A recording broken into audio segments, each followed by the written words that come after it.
6 a.m. in the Mile High City. Good morning, Denver, Colorado. You've tuned into the Jeff and Bill Show on 710 KNUS. I'm your co-host, Jeff Hunt, along with Bill Thorpe, bringing you the freshest insights and hottest takes from the right, left, center, crazy, Republican primary, Democrat primary. Today's the day. It's another beautiful day in the greatest country in history, and we're gearing up for a whole morning of engaging discussions, critical analysis, and most importantly, your calls and texts, because this is where Denver's voice is heard loud and clear. Tune into those other shows. You're going to get someone from the East Coast reading you a scripted news line, or you'll listen to a monologue. It's hard to listen to a monogram. Listen to a monologue.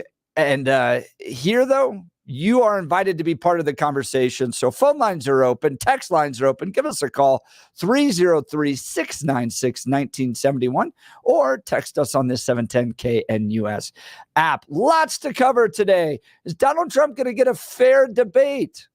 We'll talk about his two moderators, Dana Bash and Jake Tapper. What have they said about Donald Trump in the past? Do you think he's going to get a fair debate on Thursday? Also, breaking news overnight, Julian Assange coming to a deal with the United States with regards to his prosecution. We'll cover those details as well. And then an election preview. What's going to happen tonight? Big night for both Republican and Democrat primaries. Where do you think we're going to fall along these lines? Who do you think is going to win Congressional District 4, Congressional District 8, Congressional District 5, Congressional District 3, all with very competitive Republican primaries? And who did you vote for? Let us know by texting in on the 710 KNUS app. And then a brewing legal challenge happening up in Dillon over a church's use of the town's amphitheater. We'll be talking with First Liberty in the 9 o'clock hour. So lots to cover, but let's check in on the news with Blake Olson. Good morning, Blake. Hey, good morning, Jeff. 66 and sunny in Denver, expecting highs in the upper 90s today. Plenty of heat up and down the Front Range. Beautiful late June day here in Colorado. The 7-10 5-day forecast coming up. Our top story, Election Day, as Jeff just mentioned, voter turnout on this primary day is lower than expected. It's down to 2%, down 2% from where it was at this time for the 2022 election. As of Monday, only 16% of Coloradans had returned a ballot. But the Secretary of State says she's not reading too much into the numbers, since turnout will likely catch up within hours. The Attorney General's case in New York, frankly, should have never been brought. If his name was not Donald Trump, and if he wasn't running for president, I'm the former AG in New York, I'm telling you that case would have never been brought. And that's what is offensive to people.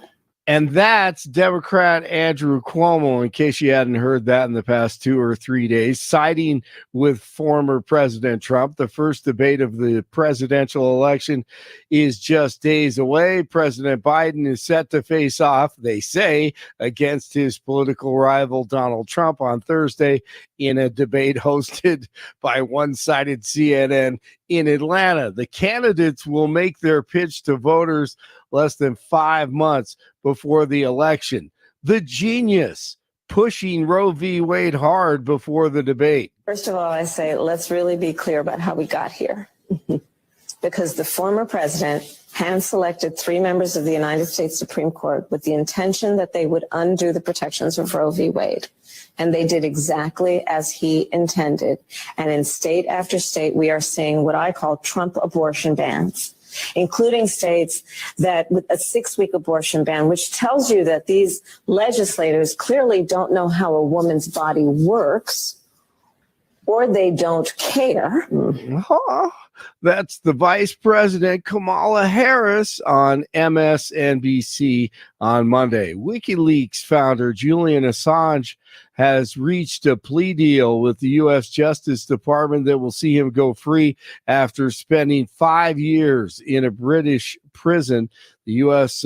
charges were part of one of the biggest publications of classified info in history, with some of the classified military and diplomatic materials leaked, showing possible war crimes committed by American forces in Iraq. A suspect is in custody following reports of gunshots in downtown Monday morning. Gunfire reported in an apartment building near 18th and Curtis at around 10 o'clock Monday morning, prompting police to close access to the area and issue a shelter-in-place alert. SWAT was called to the scene, and a 39-year-old suspect was arrested for illegal discharge of a firearm and reckless endangerment. Dozens of protesters gathered outside the Manhattan DA's office Monday to voice their disapproval of the dropping of charges against many of the demonstrators during the Columbia University Hamilton Hall occupation. The protest was driven by a group called End Jew Hate, and they don't feel like the DA, Alvin Bragg, has done enough to protect Jews in the city. Mike Pompeo on Hugh Hewitt this morning, he says he's never seen this much support for terrorists like Hamas inside and outside of the government. Frankly, at the State Department and a little bit on the analytic team at the CIA, who were less pro-American, and what I mean by that is less understanding the centrality of Israel to American security than I wish they were. But I never saw anything remotely like the political appointees that have been put in place by the Biden administration that are radically pro-Hamas. And that's a terrorist organization. That means, from my perspective, that makes them anti-American as well. Okay, here's one that makes you go, The Department of State and YouTube announcing a partnership in support of the department's Global Music Diplomacy Initiative. Secretary of State Antony Blinken and YouTube's global head of music announced the move, part of a global effort to elevate music as a diplomatic platform to promote peace and democracy. Okay. I think they caught him playing a guitar like 2 or 3 weeks ago in Ukraine while people were dying in that country. So that could be part of that one. News brought to you by Lair Fireplace and Patio, Denver's premier source for everything fireplace, patio, and grills. Locally owned and operated since 1954. Online at lairfireplacepatio.com. Florida trying to end it up against the wall, which would be fitting. 3 seconds to go. The Florida Panthers have won the Stanley Cup. Well, the Panthers win their first. You just heard it there, 2-1 over Edmonton last night in the championship game in the NHL. Rockies started series with the Astros tonight in Houston, 62 in Arvada, 63 in Littleton, 66 in Denver. Jeff and Bill continue. It is Tuesday, a beautiful morning. Blake Olson, News Talk 710 KNUS. 710 5-day forecast across the Denver metro. Going to be another hot one with temps in the middle and upper 90s with overnight lows tonight in the lower 60s. Much of the plains should be dry. Scattered showers and thunderstorms, though, will return starting tomorrow and last through the end of the week. Wednesday and Thursday, highs in the lower 90s and lows in the low 60s. Upper 80s to end the work week with temperatures dropping to the mid 80s on Saturday. Some income annuities are paying 25 to 45% more than last year. Get a free retirement review by calling Branch Planning today at 720-651-9800 or find out more at branchplanning.com. Want to take your favorite radio station wherever you go? Now, there's an app for that. No matter where you are, stream your favorite shows. Tap the app to listen to podcasts, text message your favorite local hosts, call the show, get the latest headlines, and enter contests to win prizes. All in the palm of your hand. Available now for iOS and Android devices in the App Store or Google Play. And best of all, it's free. Download today.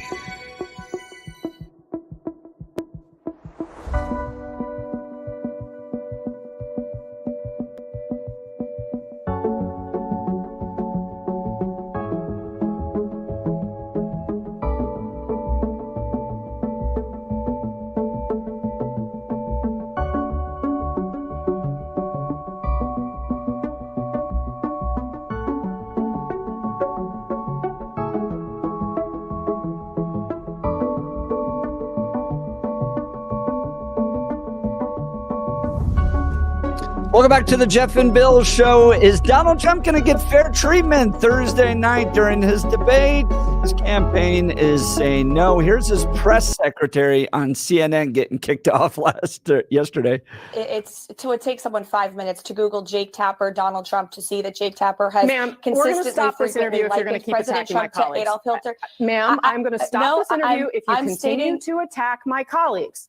I would like to talk about Joe Biden and Donald Trump, who you work for. Yes. If you are here to speak on his behalf, I am willing to have this conversation. I am stating facts that your colleagues have stated in the past. Okay, now, I'm sorry, guys. We're going to come back out to the panel. Caroline, thank you very much for your time. You are welcome to come back at any point. She is welcome to come back and speak about Donald Trump, and Donald Trump will have equal time to Joe Biden when they both join us now at later this week in Atlanta for this debate. Okay, so that's Donald Trump's national press secretary basically getting shut down on CNN. So what is she talking about? Well, here's some previous clips of Jake Tapper and Dana Bash talking about Donald Trump. The dehumanizing rhetoric of Adolf Hitler is once again alive and well on a national political stage. This time, of course, in the United States. Donald Trump, a couple times over the weekend, referred to immigrants from South America, Africa, and Asia. He did not mention Europe, South America, Africa, and Asia as, quote, poisoning the blood of our country, which it's not hyperbole. That does very directly echo Adolf Hitler's language before World War II. If you were to open up a copy of Hitler's Mein Kampf, you would find the Nazi leader describing the mixing of non-Germans with Germans as poisoning. There's really no other way to say it. Donald Trump's language mirrors this directly.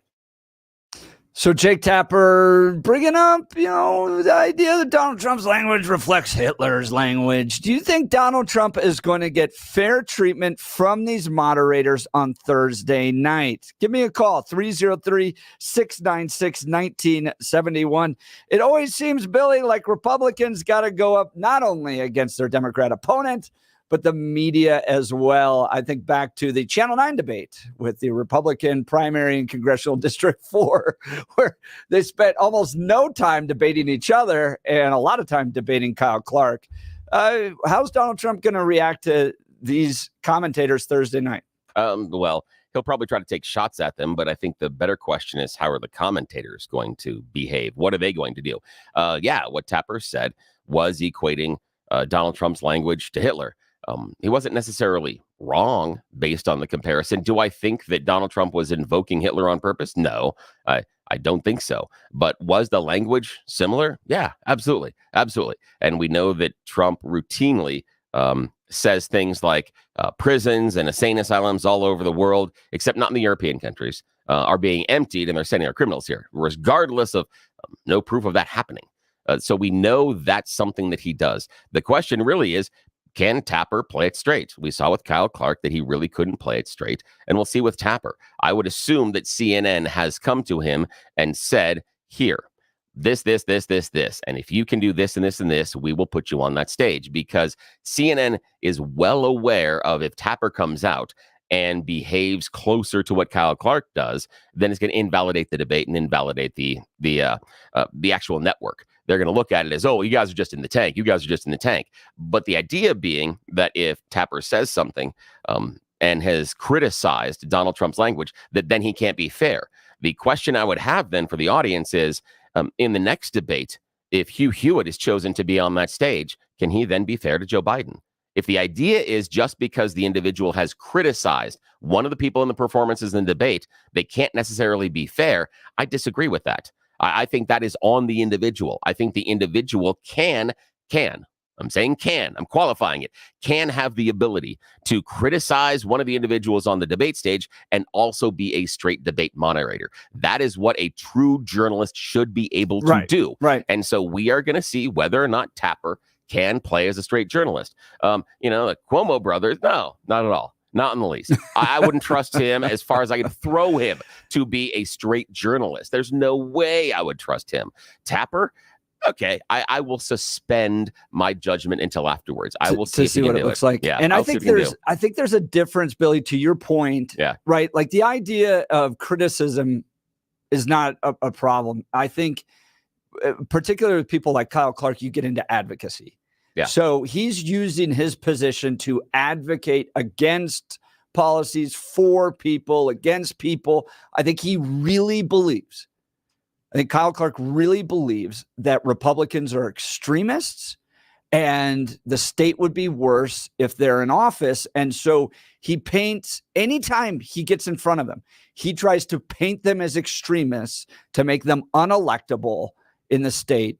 And it's even part of his tagline, right? Don't just watch. Yeah. Next is about driving some form of change into our culture. Yeah. And so whether or not you show up at the fun dog run and raise money here, or you're mad about something else in the budget. Yeah. They're trying to motivate action. Absolutely. Right. So I'm okay. I'm willing to suspend a little bit of judgment against Jake Tapper, but I remember, I think it was Romney, Obama. There was one debate where the moderator stepped in to try to criticize Obama or to criticize Romney against Obama. So I've seen it happen, what feels like over and over and over again, where the Republican candidate is not just debating the Democrat on the stage, he's having to debate the moderator as well. And so you end up essentially having to fight off two different people. Is that par for the course for Republicans? Do you think that's what Republicans just have to be used to doing? And if the Trump campaign's so concerned about fair treatment, why would they agree to do this debate in the first place? Yeah, that's a big question. It's why would they agree to do the debate in the first place? The other part, though, is what I have a problem with is I understand the perception that the Republican is always debating the other person and the debate moderator. The problem I have with that is it, to me, presupposes a conclusion. It presupposes a conclusion that unless I get someone that is a registered Republican and has expressed beliefs that are similar to mine, I can't get a fair debate. I can't find a fair moderator. And if we were going to have that kind of a check for a Donald Trump, Joe Biden debate, we're going to have to get some second grader to moderate the debate, because I can't find anybody else that hasn't had some sort of an opinion one way or the other. That it's going to be really, really tough. And I don't think we're going to like the questions. What's your favorite juice box? I don't think that's going to be good with the second graders. So I think your that's a problem. third favorite dinosaur, Billy? Exactly. That's exactly what it would be. And that's the problem that we would have. So yeah, the other part, though, is I'd heard, I think it was Hugh Hewitt in the last 24, 48 hours, talking about that if he was running the CNN debate, he would tell them not to fact check either candidate. Wow. That's a little spooky, just in general. The idea that we're going to be the debate moderator and we are going to let the individuals on the stage say whatever they want in any way, shape, or form, no matter how crazy it is. I mean, I think his example was if one of the candidates said the United States of America never landed on the moon, you let that go. No, you don't. No, you don't. No, I firmly disagree with him on that premise. I think he's absolutely wrong on that a debate is not a license to get up there and lie. Yeah, I agree with it. But I also many times watch these conversations. So we'll talk about Meet the Press on Sunday, where Kristi Noem was the Republican, and then Mitch Landry, the co-chair for the Biden campaign, was the Democrat. And the host of Meet the Press spent, a good portion of time with Mitch Landry, and then spent some time with Kristi Noem. And the questions and the tone were just totally different. Yeah, totally different. And there's a few reasons why. So I think there was a general kind of partisanship with the moderator that came out in those two, where he's going to basically, with the Biden campaign co-chair, it's, tell us why you're so great and how you're going to improve this country and all that stuff. And then pivots to Kristi Noem, and it's, this particular policy issue, this particular policy issue. And we're going to go have a much more contentious conversation. But Kristi Noem is also a terrible surrogate. Yes. And the Trump campaign has got to stop putting her out there. Seriously. Because even on Meet the Press, they go all the way back to the book. And even though they've already asked these questions, Meet the Press has already had an interview with Kristi Noem about shooting the dog and shooting the goat, but they go back to it. So you're going to open that liability up. Yeah. But Kristi Noem is not smart enough to have a detailed policy debate on Meet the Press. She's just not. She's kind of a public figure. It's kind of like Sarah Palin being out there. And, they can give you the little campaign lines, the little jabs and the little one-liners and all that stuff. But to actually debate like inflation and tariffs and being able to say, they challenged her, Kristi Noem, you were against tariffs. The presidential candidate is for tariffs. What say you? She didn't have a good answer for it. So it's like both and. Sometimes Republicans just put up terrible surrogates that can't have good conversations, policy-oriented conversations. But then also the nature of the conversation's totally different. Yeah. They didn't get Joe Biden's proposing tariffs. Did Mitch Landry get asked about tariffs? No. He was like, how great are you? And what's your favorite ice cream? Meanwhile, Republicans are going to debate the details. So and you're right about that. And I think that is a fallacy and a fault of the person doing the interviewing. Is I still think that if you are in that chair, and occasionally you and I do it with some of the guests here and even some of the callers, but I think when you are in that chair of the Meet the Press, your role is to ask the 3 hard questions that someone from the other side would ask. I think that is the core. And then you branch out from there. You don't have to start there. But inside of that interview, you have to ask those 3 hardest questions. And we try to do that with some of the guests that come on here. And we've done it. One of the, I think, the fair examples would be, and it's a fair example, but it also shows a little bit of a different bit of a change as far as conversation, is when we had George Brockler and her opponent Dagna on. We did ask Dagna about some of her positions and some of her prosecutions. And then when George came on most recently, we asked him very directly about the allegations from RMGO. Now, we were a little more friendly to George in that conversation because we know him on a personal level, but we did ask him very directly, RMGO says this. Is this true? What about this? Where's the timeline? We did. Just yesterday with a caller, someone was calling, and I'm like, well, got to be fair. When someone says this, we always ask this on the other end. We did that last week to another candidate as well. So I think that's what you have to do in those situations. Now, we aren't Meet the Press. Our expectation here isn't anything like Meet the Press. But I think in those situations, especially when you're sitting on those Sunday morning talk shows, you have to, if you're going to do that job right, you have to ask the questions the other side would ask. Otherwise, you're not doing a good job. And that's why I don't watch a lot of them regularly, because they suck. The hosts are awful. There isn't a single host I think that I respect. No Tim Russerts anymore. No, not at all. And it's awful. And we've all been done a disservice by it. We are, I think, one of the greatest contributors to leftist blogs in Colorado. Oh, God, and I'll explain to you why. Yeah. Because we do ask very direct questions to people. So I'll give you an example. Gabe Evans running for Congressional District 8 up northern part of Denver, all that stuff. Yeah. And yesterday on Colorado Polls, they wrote about how we wouldn't let him off the hook with regards to mass deportation. Nice. And we just asked until we got an answer. Yeah. And we've asked everybody the same question that comes on. Do you support mass deportation? Do you support a federal ban on abortion? Yeah. And I think some people could look at us and go, well, you're providing ammunition to the left to hurt these people in a blue state. You shouldn't ask these direct questions. If you don't have a clear, thought-through answer on those issues, you shouldn't be a congressperson. Yeah. Those are not that hard of questions. We're asking you direct policy. Where do you line on it? And how are you going to implement it? Yeah. You got to be able to answer those. You have to. And that's one of the things that I enjoy about doing the show with you is that, like myself, in those situations, you don't have any fear, and you can't. You have to be willing to ask the question, because then, and part of it is because I think the conversation is interesting. I think, okay, if you like mass deportations, I'm not saying that I'm in favor or against them. I just want to know how we do it. I'm not saying we can't, but can you get me to a point where, okay, this is great. And this is the weird part. Same thing. And this is going to make you throw up a little bit in your mouth. Same thing. If I say something like, we need universal payer for healthcare in America. I am not 100% for it, nor 100% against it. I'm open to the conversation, but how the hell is it going to look? What's it look like? Because do I have faith the people putting it together are going to do it properly? No, not in the least, because I've seen how we've done private insurance and other things, and those things are vastly messed up. So, but is it necessarily an evil?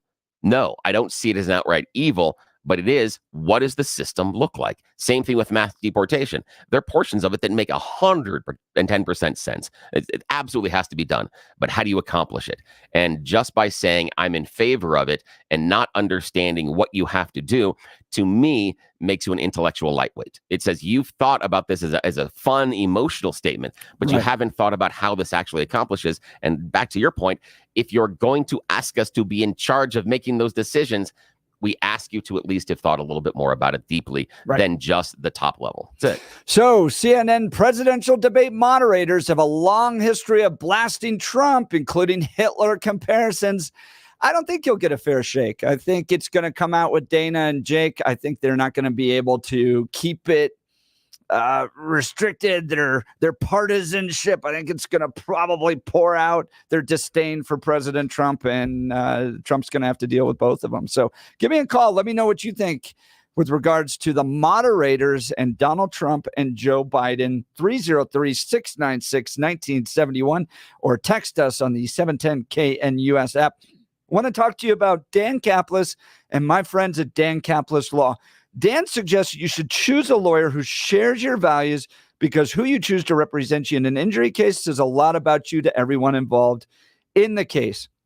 Dan Caplis is the son of a police officer. He's also a former seminarian. Dan has dedicated the last 40 years of his life to helping people who are hurt in serious motor vehicle crashes. Dan is believed to be the only lawyer in Colorado history to win 5 straight multi-million-dollar verdicts in Colorado crash cases. Dan is also believed to have won the largest truck crash verdict in Colorado history. Dan Caplis Law is the official law firm partner of the Denver Nuggets and the Colorado Avalanche. Dan Caplis Law is a serious firm for serious cases. Dan accepts righteous injury cases on a percentage fee basis so that he can represent good people from all walks of life without regard to ability to pay. If you need Dan's help, give him a call. 303-770-5551. That's 303-770-5551. Or hit dancaplisLaw.com. That's Dan, CAPLIS Law.com. We'll continue with the Jeff and Bill Show. News Talk 710 KNUS. At this hour in London, I'm Stuart Smith, and here are the top stories we're following. WikiLeaks founder Julian Assange has reportedly agreed to a plea deal which will allow him to return home to Australia. His expected guilty plea would bring an end to a years-long legal saga following the publication of thousands of classified US documents. Nick Harper reports from Washington. Since 2010, when WikiLeaks published 700,000 classified US military documents, Julian Assange's case has been one of the most high-profile global legal battles. But he's now on a plane to face a court appearance in the US territory of the Northern Mariana Islands. He'll plead guilty to a single charge, and then he'll be a free man able to return home to Australia. Paris 2024 organisers are still unable to confirm if the river in the centre of the French capital will be safe for athletes competing in the Olympics. The Seine is due to host open water swimming events, but pollution levels remain high. The mayor of Paris promised to take a dip in the river to show it's safe to swim, but she had to postpone that due to high levels of E. coli in the water. The current is also flowing too quickly right now for the triathlon and long-distance swimming to take place as planned. And that's what you need to know at this hour. I'm Stuart Smith in London on Salem News Channel.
Welcome back to the Jeff and Bill Show. We're talking whether or not Donald Trump's going to get fair treatment during this debate Thursday night. Jeff and Bill, CNN means communist news network, says one texter.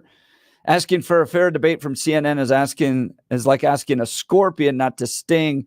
It's not in their nature. It's an impossibility for CNN to produce a fair debate. This will be a 3-on-1 attack on Trump and the USA. Biden already has the questions and answers. I don't know if that's true. No. But I asked this to the text messenger. Okay, Mr. 50 or Ms. 5600. If it is so unfair, number one, why would Donald Trump do it? Is it because he believes that he can take on 3-1? Right? Like, come on, I'll take you all on at once. Or does he believe he's going to get a fair enough debate so he's willing to go at it? Or is he just a dope? Yeah. Because why would you do that? Yeah, the only assumption then would be he's just too dumb to realize this. And it's weird because the thing is, if it was a Fox hosted debate, the people on the left would be saying the same thing. There's no possible way that they could be straight. There's no way. And I think that's what we have, we get ourselves into, is if we start going, well, if it's someone from the mainstream media, they're obviously liberal. If it's someone from CNN, MSNBC, CNBC, obviously liberal and can't have a fair debate, then who is the unbiased arbiter? Because you can't bring in Fox News, One American News, Newsmax, Breitbart. That's what we have. If the assumption is before the fact that it is biased, I'm curious. I'd love to hear from the texter or caller. Who's the fair arbiter then? Right. Who do you possibly choose? Get? Yeah. Who do you possibly choose? And outside of my suggestion of a classroom of second graders, because they're about the only ones that haven't made any political speech yet. So other than that, unless we're going to get second graders asking the questions, that's about the only ones left. What do we do? And that's a problem when the assumption before the fact is that it is bent or too liberal or too conservative. Here is Donald Trump's national press secretary yesterday getting kicked off CNN. It takes someone 5 minutes to Google Jake Tapper, Donald Trump, to see that Jake Tapper has consistently stop this interview if you're going to keep President attacking Trump my colleagues. Adolf Hitler. Ma'am, I'm going to stop this interview if you continue to attack my colleagues. I would like to talk about Joe Biden and Donald Trump, who you work for. Yes. If you are here to speak on his behalf, I am willing to have this conversation. I am stating facts that your colleagues have stated in the past. Okay, now, I'm sorry, guys. We're going to come back out to the panel. Caroline, thank you very much for your time. You are welcome to come back at any point. She is welcome to come back and speak about Donald Trump, and Donald Trump will have equal time to Joe Biden when they both join us now at later this week in Atlanta for this debate. They're talking about the debate. Donald Trump's national press secretary is criticizing the network, saying, we don't think we're going to get treated fairly. Here's why, here's why, here's why. And they shut her off. It wasn't like she was way out of bounds on the subject to the point where you're like trying to rein somebody in, going, okay, no, this is she was, I think, fairly criticizing the network, and she got shut down for it. And she should have. And I appreciate the hostess shutting her down. You think so? Oh, why absolutely. Is that? Absolutely. Because you protect your own. You don't eat your own. And you don't invite someone on the air to come on and say why your coworkers suck. It's just not okay. I mean, it's not random. We're talking about the upcoming debate, and the Trump campaign is rightfully pointing to comments made by the moderators in the past that indicate a bias. They want to talk about potential bias by the moderators and even bringing it up. It's not like what did she say that's so derogatory about them? Here's we'll go back to the commentary I just had a moment ago. It's the assumption that the people at CNN cannot be fair. Would she have the same assumption if she was doing an interview on Fox News about a Fox News debate? Would she sit there and say, you know what? The people doing the debate have said this and this and this about Biden. Can they be fair? No, she wouldn't at all. And it's also the idea of who then is the unbiased moderator. If the person coming on from the Trump camp is so mad about it, who's the unbiased moderator? Also, we go back to the point with that you made. They agreed to it. You've agreed to play the game. You've agreed to the rules, and you've agreed to the location in which we are going to kick the football off. And now you're bitching about the refs, and you're bitching about the location, and you're bitching about the game. You agreed to it. They agreed to it. Everybody that she works with signed off on it. What I appreciate about the hostess is not letting someone have just run of the mill to bash the opponents. I mean, the idea here, we've always been in radio, is you got an issue with them, take it to them. You have an issue with the talk show host, you got an issue with the host, go to them. Don't call another show. No, they're on the CNN network. Don't call another show. Don't be on another show and complain about somebody doing a different show. She went on a different show and complained about Jake Tapper. Go to Jake Tapper and go to him and talk to him about it. I think it was a perfectly fair critique, and CNN is way too sensitive about it. And I think it's a harbinger of what's going to come on Thursday, where all of a sudden Trump gets a little frustrated with Jake Tapper, mic off. But here's the thing. It's a fair critique, but it's a dumb critique based on the fact that they agreed to it. But here's the other part. Is if someone called Peter Boyles on Saturday and said, let me tell you why Jeff and Bill are this and this and this, and just go off on us, Pete, and to his credit, would say, no, take it to them. You got an issue with them, go to them. Don't go on another show and tell me one of your coworkers sucks. Have the spine to go to that coworker. And that's why I appreciate the CNN host shutting her down. That I would say in any shape or form, in any situation, regardless of what news outlet you're on, if someone comes on to bash somebody else that is your coworker on that outlet, you shut them down. Go to them. She's not there to defend Jake Tapper. Is a bit of a leap. She's critiquing the fact they're specifically talking about the upcoming debate, right? That is the subject. And the National Press Secretary for Donald Trump is pointing out that they have concerns over comments made by the moderator as to whether or not her client, her candidate, is going to receive fair treatment during the debate. I don't think it's necessarily bashing. I mean, she's not, calling Jake names or anything. Well, the one thing that we know that when you're headed into some sort of a championship or a playoff game, the one thing that improves your position, your credibility, is complaining about the referees. that absolutely shows you're ready. That shows that you're not worried about the game. That shows you've got everything all buttoned up, and you can win that game. Because I know that every time the Denver Broncos felt very confident going to Super Bowl, the day before they were worried about the refs. They were worried about, look at all the refs. Look at all the things the refs suck about. If the refs were openly criticizing the teams, it would be an apt comparison. Some of the text messages here, I think it's a fair debate. Would have one moderator from CNN and one moderator from Fox. Thanks, Pam, for the text message. It's a good idea. 8794, why go on CNN if you have a problem? Yep, that's a good question. That's a good point. Oh, Bill, you're going to be in trouble. I'm always in trouble. It's a weekly thing. I think they're smiling at you. I think. Oh, yeah. I'm always in trouble. It's just a weekly thing. Two old guys with incontinence being asked questions by a complete moron. How can I get excited about that? It's got a good point. I'm not excited about the moderators at all. I'm not excited about Tapper or anybody else. And yeah, it's just, it's going to be a nightmare. This is going to be an absolute nightmare on Thursday. Because both of them are aged. Both of them meander. Both of them wander. And neither one of them stays on message. It is going to be a mess. So then is it a good thing that RFK Jr. is not on there? Because he won't be drug into all that. And maybe people are going to finish Thursday night and go, is there a third option? Yeah, exactly. Is there none of the above? Yeah, it could actually benefit him to not be on the stage because he may be the most attractive. Because none of the above may be the winner on Thursday. And that's sad. But again, both political parties chose these people. So, buckle up. That's great. There we go. Yep. Is there a chance to still swap them out? That'll be a conversation come Friday morning. Oh, yeah, that will. Yeah.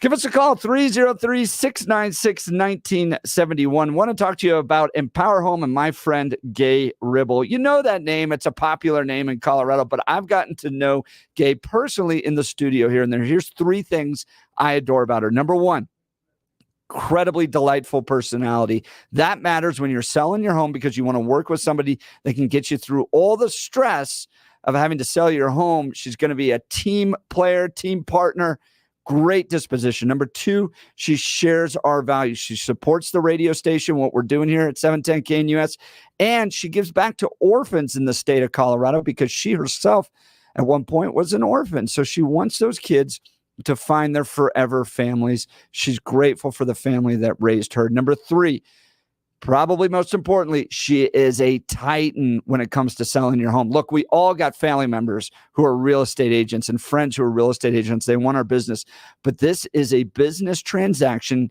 You need to get the most for your family. Gay Ribble and the Empower Home team get their clients an average of $30,000 more. They sell the house 1.5 times faster. Could you use an extra $30,000? That's precisely why you need Gay Ribble and the Empower Home team. They have a database of over 14,700 pre-approved buyers ready to make a purchase. They're going to sell it faster. They're going to sell it for more. Here's an unbeatable offer. Gay Ribble and the Empower Home team will sell your house for 100% of the asking price, or Gay will pay you the difference. It's an offer you simply cannot refuse. Get 100% of the asking price guaranteed with Gay Ribble and the Empower Home team. Reach out to them today, 833-301-SOLD. That's 833-301-SOLD, or go to gayasthebuyers.com. That's GAYE hasthebuyers.com. You're listening to The Jeff and Bill Show. News Talk 710 KNUS.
Welcome back to the Jeff and Bill Show. Billy. Yes, sir. It's that time. Is it that time? All right, it's that time where we put our jobs in danger. Yes, it is the time of the morning where we all make very questionable decisions about the course of our lives and what we do in our spare time. It is something that we call You Choose the News. It's everybody's favorite fake radio news game show. We have spent mere moments this morning scouring the interwebs for really dumb stories about us humans and giving them fake headlines to play this fake radio news game. Why? Well, because the people in charge don't wake up for about another 10 minutes, and so far, they don't know we're doing this. So thank you so much for playing along with us. You really help us, well, stay employed, and we like eating, so especially me. Jeff's in much better shape, and I'm jealous, but still. Okay, on a side note. All righty, gentlemen, here are the stories. We have Blake Olson joining us from the newsroom you get to choose from this morning. Headline number 1, lazy woman misses flight. Headline number 2, yes, you are. Headline number 3, well, at least it's a solo. And headline number 4, Avengers Assemble. Mr. Hunt, choose carefully. I'm interested to see what happened to that lazy woman who missed her flight. Yeah, this is a lazy woman who missed her flight recently. We are meeting Liz Ware. She's 73 years old and from Scotland. She's a storyteller and a professional writer. Recently, she had to join a seminar and she had to take a wheelchair. She was leaving from Belfast International Airport on, I don't remember I'm looking, EasyJet. EasyJet was the carrier. Well, one of the things is that Ms. Weir has a few accommodations she needs, most of which is her wheelchair. She has some problems getting on and off the plane. So they let everybody board on the plane. They brought her and another woman out onto the tarmac and then pulled away the stairs, closed the door, and left them on the tarmac. Yes, just... In fact, she's waving and yelling at the pilot, and the pilot waves at her as he's pulling away and just leaves her there. She's like, wait, what? So I'm assuming that the flight crew is just like, well, she was too lazy to get on board. That's my assumption, is they were like, we asked her to get on board, and she didn't. It's not our fault. She's in the wheelchair. I'm assuming that's what's happening, but I don't know. I love the fact that they just like waved at her. That's like right out of Airplane. Exactly. They waved at her as they were leaving. And they brought her out to the tarmac, getting her ready, and then waved at her. Bye-bye. Wow. Yeah, that's great. That's good. That's going to be on the review page. All righty. Blake Olson, your choice this morning, sir. Yes, you are. At least as a solo or Avengers Assemble. Yes, you are. Yes, you are. Belarusian President Alexander Lukashenko is saying, no, I am not anti-Semitic, despite the fact that I'm blaming the Jews for our country problems. Yes, he was recently referring to a corruption case involving his former aide, a governor of a certain region. The guy does have Jewish background, and he said, sorry, I don't consider myself anti-Semitic, but more than half of them are Jewish. They feel they have special privilege in our society, that they have the ability to steal and not think about their future. Do the Jews have the privileges? Yes. All the people living in Belarus should be equal. Jews, Belarusians, Ukrainians, Russians, Poles, the Jews should not feel they are special. But I'm not anti-Semitic. Yes, you are. Yes, I'm sorry. If there's any point in your life in which you feel you have to utter the phrase, but I'm not. Yes, you are. Yes, just don't do that. It is a general rule. I mean, or just blaming an entire group of people for something. It's probably not a good look. Just in general, it's all your fault. Yeah. All righty. So, Jeff, your final choice this morning. You have 2. At least it's a solo or Avengers Assemble. Avengers Assemble. Yes, Avengers Assemble. This is a story in which we are going to meet a family that had to leap into action once they heard something shocking going on in a neighboring business. Let's set the stage. The quiet was broken Tuesday afternoon around 4 o'clock by a piercing scream, something out of a horror film. That's when the 5 members of this family knew they had to leap into action because the family owns a taekwondo dojo and they're all at least 4th degree black belts. I love it. Dad's a grandmaster. What they heard is they heard some commotion when they were opening up the dojo right around 4 o'clock in the afternoon. They heard some noise coming from a neighboring business. They weren't too concerned. Then they heard the scream. They knew something was wrong. They run to the neighboring business. They find a guy pinning a woman down on the ground, trying to do awful things to her. They jump into action. They're black belts, 4th degree black belts. They lay a beat down, and Dad locks the guy down for 10 minutes until the cops arrive. That's awesome. Yeah. So again, it's the idea of the dude, 5, not just 1, Five members of the family, I all black love it. belts. Have you seen that video That's of the cool. dad? And he's got two little girls. One's probably 4 and the other one's 6. And he's like, daughters, I need your help. We need to go fight our neighbors. And they have girls your age. You need to come help out. And it's all like it's make believe, right? But he just wants to see what the girls' reactions are. Oh my God, that's great. And one of the girls, the younger girl's like, yes, I'm so excited. Let's go. And then the other girl, the older girl's like, but wait, hold on, Dad. How big are the girls? Are we? Are you really asking us to go fight them together? All that stuff. She's like trying, but the younger one is hilarious. She's dressed in a princess dress, and she's like, "Let's go, Dad! Come on, I'm with you. I got your back." Cool. That's the friend that we all need in the bar. That's the person. Why are we fighting? I don't care. Let's go. Let's just fight. On. And we all have that friend who just wants to fight and doesn't need a reason. Yes. That's the end of You Choose the News. We'll check in with Blake Olson in just a minute. As always, Blake and Jeff are our giant winners, and I'm just a big loser. But this is what we do each and every day. Make sure you do not tell those in charge about it because we'll probably get in trouble, and I'm already in trouble enough. But again, we will talk to you tomorrow with more You Choose the News. Back to you, sir. Text messages, lots of them coming in. We were discussing whether or not Donald Trump's going to get fair treatment during the CNN debate. It seems to me, this is Terry in Texas, that Trump's people are priming the pump to complain and whine after the fact. Ooh, that's interesting. Even though they agreed in advance to all the terms. Instead of thinking about it realistically, Trump supporters will just blindly go along. Sad part is Biden and the Dems do their own version of it, and we never actually get any information. Interesting. That's a good point. Joan from Lakewood, I think Biden will have a problem with sundowning. 7 p.m., 9 p.m. is going to be very late for him. Yeah, it will be. Mary in Inglewood, Trump goes on CNN to reach unaffiliated and unwavering Dems. So, all right. Well, we'll continue the conversation. Is Lauren Boebert going to win tonight? All 3 journals covering it. You're listening to News Talk 710 US.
7 a.m. in the Mile High City. Good morning, Denver, Colorado. It's Tuesday, June 25th, and you've tuned into the Jeff and Bill Show on News Talk 710 KNUS.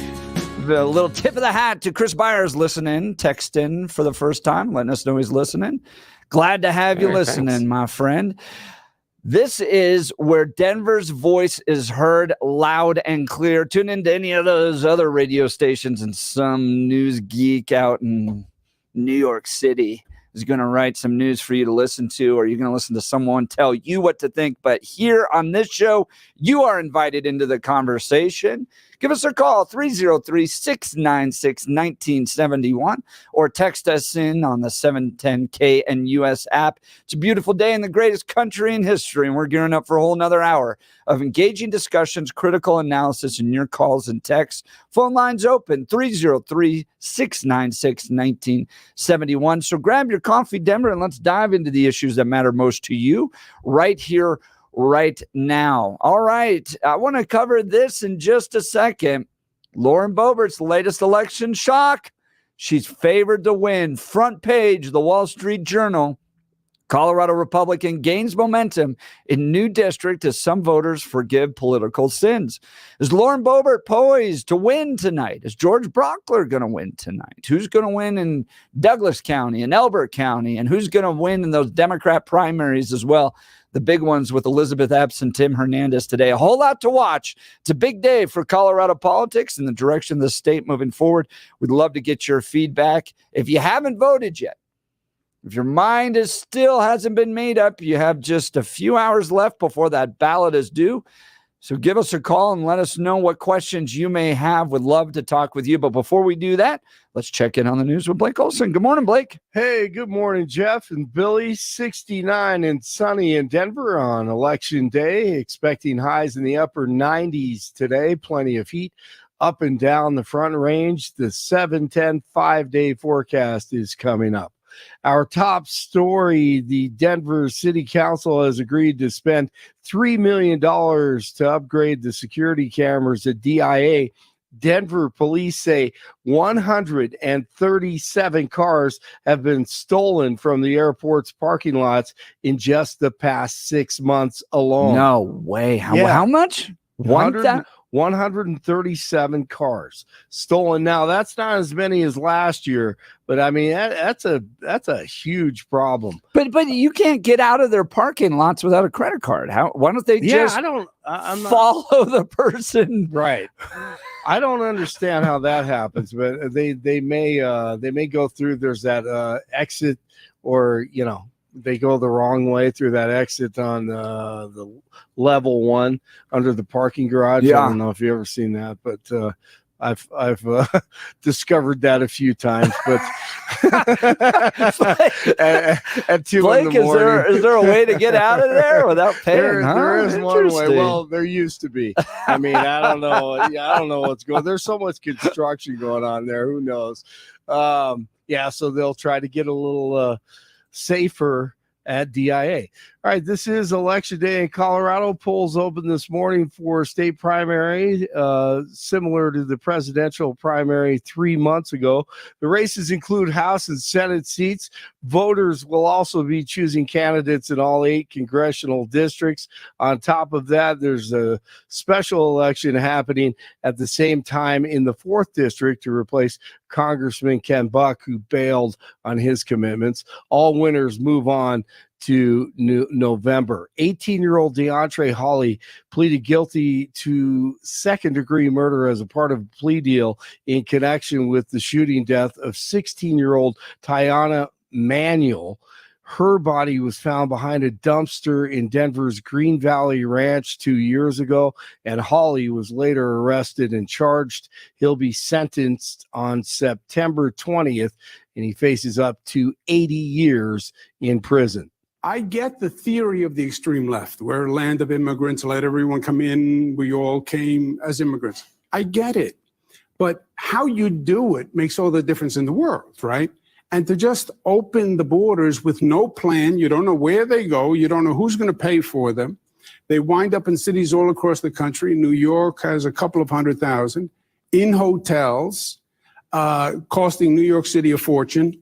no jobs, no training, no help assimilating into society. So who did you even help? I can't stop listening to that. It's Democrat Andrew Cuomo. I mean, it's been 3 or 4 days, and I've listened to it 100 times. Yeah, siding with former president. Yeah, he's exactly right. Common sense, amazing. That's what happens, and then these clowns continue to vote for Democrats. It's just crazy. So Trump, he has a little support from him, sounding like a conservative before this first presidential debate on Thursday. And in case you missed it, Trump knows Biden is resting up. Because they want to get him good and strong, so a little before debate time, he gets a shot in the ass, and they want to strengthen him up. So he comes out, he'll come out, I say he'll come out all jacked up, right? All jacked up. Oh, yeah, that's definitely going to happen. WikiLeaks founder Julian Assange has reached a plea deal with the U.S. Justice Department that will see him go free after spending 5 years in a British prison for basically exposing the government. The U.S. charges were part of one of the biggest publications of classified info in history, with some of the classified military and diplomatic materials leaked, showing possible war crimes committed by American forces in Iraq. A man faces felony charges after police say he threatened people with a handgun at a carnival in Aurora. Saturday, police found the suspect holding a gun. When they arrived at the scene, the officers ordered the man to drop the weapon, and he was taken into custody. Police say the man was upset over a family member being turned away from a ride because of height restrictions. And he's charged with felony menacing and possession of a firearm while intoxicated. Here's Reinhart on the counter. Sam Reinhart scores! Well, that was the difference last night. The Panthers win their first Stanley Cup 2-1 over the Edmonton Oilers last night in South Florida. Rockies start a new series with the Astros tonight in Houston, 64 in Lakewood, 65 in Englewood, 69 in Denver. Jeff and Bill continue. It's Terrific Tuesday. Blake Olson, News Talk 710 KNUS.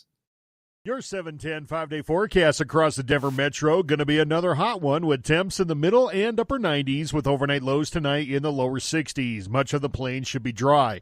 Scattered showers and thunderstorms, though, will return starting tomorrow and last through the end of the week. Wednesday and Thursday, highs in the lower 90s and lows in the low 60s. Upper 80s to end the work week with temperatures dropping to the mid 80s on Saturday. Some income annuities are paying 25 to 45% more than last year. Get a free retirement review by calling Branch Planning today at 720-651-9800 or find out more at branchplanning.com.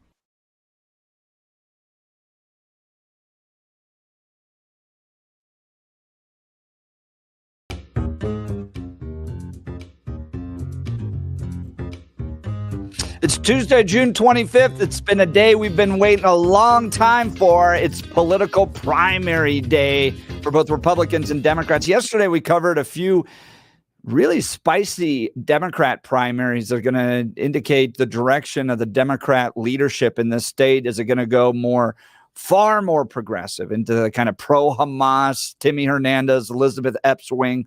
Or is Jared Polis stepping into these primaries, which he has, particularly endorsing some of the more moderate Democrats, an ability to steer the Democrat Party away from that craziness?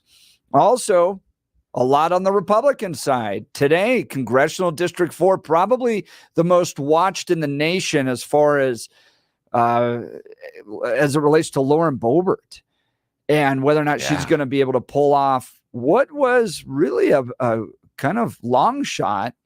She switched districts, if you remember.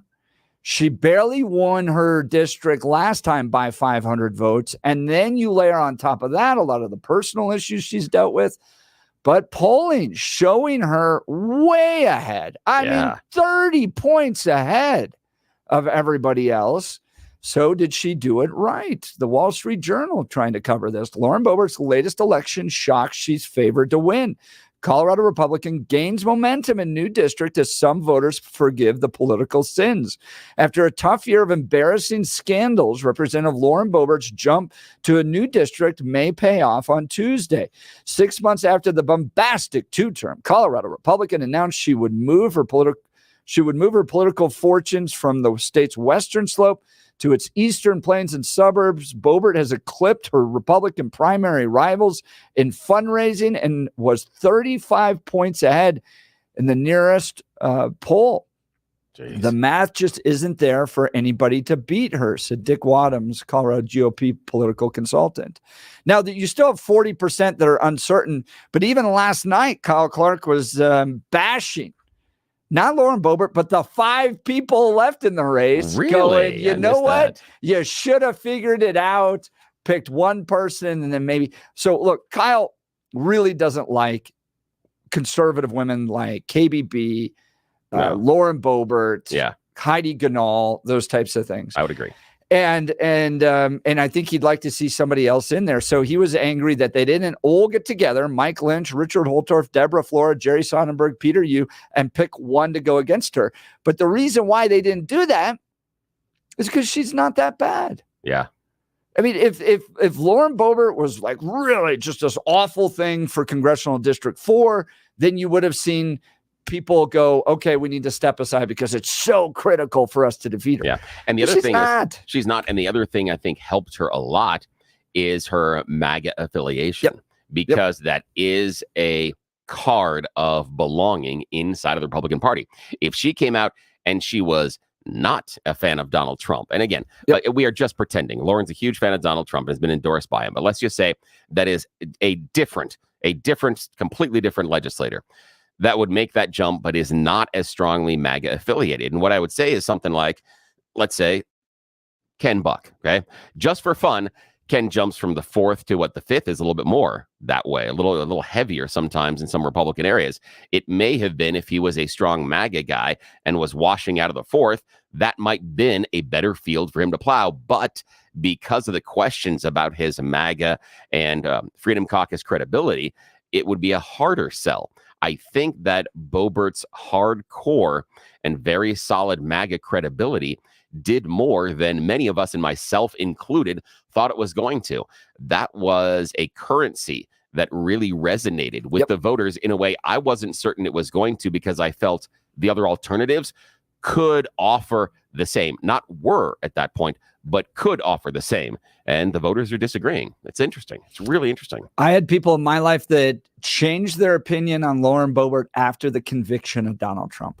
Really? Yep. So this was the journey they went on. December, January, February, Beetlejuice happens. The stuff with her kid happens. And these folks in my universe go, she needs to probably step aside. These personal issues are big. We care about her as a mother. We care about her as a Christian woman. We care about her as a professional woman. And you really shouldn't have these types of problems. So, we'll look at Deb Flora. We'll look at Jerry Sonnenberg, because there's plenty of good conservatives. It's not like we're dealing with total libs in this primary. These are good conservative people that would make good lawmakers. So let's look. Then, she was Lauren went around and said she apologized for some of her personal behavior and directly addressed it. And over time, as the attacks gained on Donald Trump, and particularly the conviction, they went, I like Lauren. She's a real fighter. She's got sharp elbows. I want somebody like that in Washington, D.C., who's really going to give it back to the left the same way the left's been giving it to us. I don't want a nice statesman-like person. I want someone to go in there and be a real fighter for conservative values. And it was the conviction plus her kind of overcoming some of the personal stuff that they went, all right, let's put her back in. This is going to be fun. It's going to be a rodeo. Here we go. Yeah, and it's really, really interesting. And that's one of the things I think is the unintended consequence of the Donald Trump conviction is it has cranked up the enthusiasm of Donald Trump's core supporters. Has it expanded his base significantly? Nope. I haven't seen. Yeah, I've seen some expansion of it, but not a ton. It has changed some people that were soft on Trump, like, I'm not sure I don't want to, has swung them that direction, but I haven't seen a large swing, but it makes it different as far as the landscape. What I look at is people like, we talked about it before on the air, Mike Lynch, Jerry Sonnenberg. They, in not any other, in 20 years ago, either one of them in that race, that's a layup based on background. Yep. Right. They click all the boxes That's exactly that you right. traditionally want. Yep. And Boebert leaving her district and coming over to the new district and having the personal issues would have been a disqualifier 20 years ago. There's no way that would have happened. And the other one is that I somewhat feel bad for is Deb Flora. Yeah. Is that really when Boebert switched, it took a lot of the wind out of her sails, in my opinion. I think that's right. Because she was no longer different per se, based on being the only female in the race. And the other thing that I think personally Deb struggled with at times was to figure out, or at least not to figure it out. She knew what it was, but I think the publicity around what made her different and better than the number one comparison is going to be Boebert, and then the comparison with the other candidates. So I'm not certain that I saw enough of the messaging with her. And again, I'm not in that ecosystem as much. So she could have been doing it to those targeted voters, but I didn't see her create that differentiation point in a way that she probably should have, in my opinion. Deb looked at the race and said, this is made up in big chunks by independent voters. Yeah. And you're not going to appeal to independent voters with a Lauren Boebert style. So she went, and this will be the big bet we're going to figure out tonight. Yeah. Did it play out? Did it pay off in a Republican primary to go, okay, in Douglas County, there's big chunks, and in up north in Windsor, there's big chunks of independents. I'm going to go appeal to them and not be as bombastic, not get the Trump endorsement, be kind of more of a traditional Republican, and see if I can win them over. I don't know. I'm not sure. And it's a difficult plan only because, Republican voters are very likely to vote in a Republican primary. Independent or unaffiliated voters are at best 50-50 to vote into a Republican or Democrat primary. And I say at best 50-50 only because they get both ballots. That's the only reason that it becomes 50-50 is because they have a chance in front of them to pick either. And I'm unaffiliated. I had that choice as well. And I made that choice completely and totally illogically. And I know that the listener will appreciate this because they feel sometimes I'm totally and completely illogical. I made the choice on which one I voted in because only one of my primary ballots allowed me to make a choice. The Democrat primary ballot was just all single bubbles. Oh, yeah. And that's boring. So the only ones in which I got to make a choice was in the Republican primary. So again, I wasn't one of those people that was crossing over in order to muddy the water or anything else. But the Republicans offered me a choice at that point, so I did. Did you get clear language that you can only turn in one of those? Does it say that very clearly? Because I've never been an independent. I've always been a Republican. Yeah, it does. In fact, my paperwork looks a little bit different than the others. And it does outline you get one of these and one of these, but you can only return one. And it does say that several times on the piece of paper that you can only return one. And again, if you put two of them into the ballot, they'll just throw it away. Because they don't know. Yeah, because they don't know. They don't know. Interesting. Yeah, because what'll happen is if you sign the out and you put in the Democrat primary and the Republican primary, they open up and they say two, it just goes in the trash because they can't. It's not their responsibility to figure out which one of those you liked more. You included two, you can't have two, so you're done. It just gets tossed out. Yeah, which I think is appropriate. I don't think the people counting those primary ballots should have to try to figure out what's this person doing. No, you didn't follow the instructions properly. Your vote doesn't count. Sorry, just like if we were voting in person and you didn't follow the instructions implicitly, easy for me to say, your vote doesn't count. Sorry. Yeah. Billy, how much do you think Ken Buck announcing his resignation early and breaking with Donald Trump helped impact people going towards Lauren Boebert? Do you think people were like, oh, Ken bailed on us, bailed on MAGA, bailed on our values. I really want somebody in there that is going to be clearly different than him. That's interesting. And this is, again, I got to share this with you. This is just, again, not the listener talking. This is just you and me here talking, my friend. This is why I like doing the show with you. I didn't think about that. I didn't consider the idea of what credibility Lauren comes and brings into CD4 by making that switch, given that you had Ken, that is a hardcore Tea Partier, not Freedom Caucus, and then viewed to be an apostate eventually by the time he was leaving, And I think you've got something there, something that I didn't consider, and only because, and I'll be very open about this, about a personal blind spot. I don't see Ken Buck necessarily as the apostate that many people inside of the Republicans or the MAGA do. And so I wasn't focused on that. That's a new thought for me, and I appreciate it. I think you're right. I think that it was very tactically clever for Lauren to come over and be already the most MAGA, the one that had the best resume, the one that brings the Trump endorsement. And the reason it is strategically solid, because that was the number one complaint against Ken.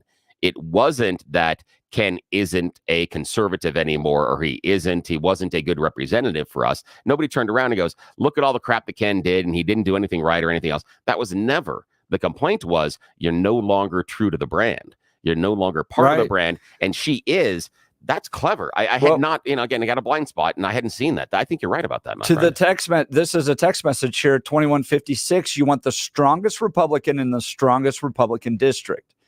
That is what we will have with Lauren representing CD4. Got a point. So, this is the one where you can, CD4, you can go all out, MAGA, right? You all the way to the end, and you're not going to face any electoral repercussions for it. In fact, it only benefits you. So in that case, since Ken Buck didn't go all that way, now you got somebody like Lauren Boebert that will. Is that going to play in her best interest? And should Deb Flora have gone that route? Deb, instead going, I'm going to go for the independent and moderates in this district. But can you win a Republican primary on that? We're all going to find that out tonight. By the way, I'll be live streaming commentary after 7 o'clock on what happened on this race. So if you want to tune in to my X account or YouTube account, Jeff Hunt, you can find that all there. We'll be talking about it. But this will be a big part of the conversation tomorrow, because this is who we're going into battle in November with, whether you're Republican or Democrat. You're picking your team, and we're going into the big fight. And so tonight, spend your time hanging out with Jeff. I'm going to be in a bar, not drinking. I'm doing trivia tonight. In fact, if you wanted to, you can hang with me at Blue Spruce and Centennial, and then stream Jeff. One. Yeah, it is. In fact, they hosted a neat Republican event over the weekend that I believe our friend Lauren Boebert was there as well, and I think Sonnenberg was there, and a few of the others were there. So I think I heard it was a very nice tongue-in-cheek event where people that were participating got to do things like shoot Nerf guns at the candidates when they went over time, which was very clever. I like that. Yeah, it was really impressive. I we appreciate need more of that. Yeah, it's a great community, and so you guys can come hang with me and then stream. Have Jeff. some fun. Yeah, but if you are going to pick the better thing to do with your time, hang with Jeff tonight and stream. That's going to be a much better use of your time. 8505. If this goes Boebert's way, does she lock in the seat as long as Ken did? I think so. Oh yeah. I think so, because she's not going to face any electoral consequences for moderating. In fact, it'll just get better and better for her. I used to joke with Ken, because I've been on Ken's campaign since he started, and I consider him a friend. And Ken's gone a little bit of a different direction with his career, but I always used to joke with Ken, the only way you beat Ken Buck is if you find that little sliver of being further to the right than he did. And then, January 6th happened, and then his connections and personal family connections with the Cheneys, I think all that got in the way. But he was very conservative for a long time. And even some other people tried to go primary him, Bob Lewis being one of them, in Elbert County, never got anywhere. And this is the part for me, being the unaffiliated, is he's an OG Tea Partier. Yeah, right. Now is not under the tent. Yep. And for me, sitting outside of the circus, watching that tent move and seeing who's now outside is fascinating. It's absolutely fascinating. If you would have come to me 10 years ago and said, in a decade, Ken Buck isn't going to be conservative enough, I would have said, you are high. You need to go talk to Representative Patterson about getting into a safe injection site, because you're using way too much. That's what I'd say to you. And I would be completely and totally wrong. Absolutely. There will be no big battle in CD4, Jeff. It's blood red. I think we're finding that out. But look, I don't blame these folks for getting into the race early on when Ken Buck first stepped out, because Lauren didn't step in originally. Oh. It wasn't the day of. It was, so Ken Buck resigns, and like literally the next day, Deborah Flora announces, and a lot of these folks announce, which would have been a fine competitive primary. I don't think they saw Lauren Boebert coming over because she was raising so much money to fight Adam Frisch in Congressional District 3. With Lauren Boebert coming into CD4 is that moment that we all have had hanging out at the pool in mid-July when all of a sudden the heavy dude gets on the diving board and yells, "Cannonball!" It's exactly what happened. All of a sudden, kaboom! And everything changed. Yeah, absolutely. And I think there's a fair shot as to whether or not early on she could win with the personal issues and moving to a new district and all that. But to her credit, she overcame all of it. And right now she's leading, but we don't know. We'll find out tonight as to nicely done. whether or not it comes together. All right, Brian, we'll get to you in just a second. Want to talk to you all about QC Kinetics and their great work to help you get mobile again without having to do surgery. Life in Colorado is awesome in this time of year, but not so much if you've got joint pain in your knees, elbow, back, or shoulders. The good news is QC Kinetics is here with the most advanced treatments using regenerative medicine.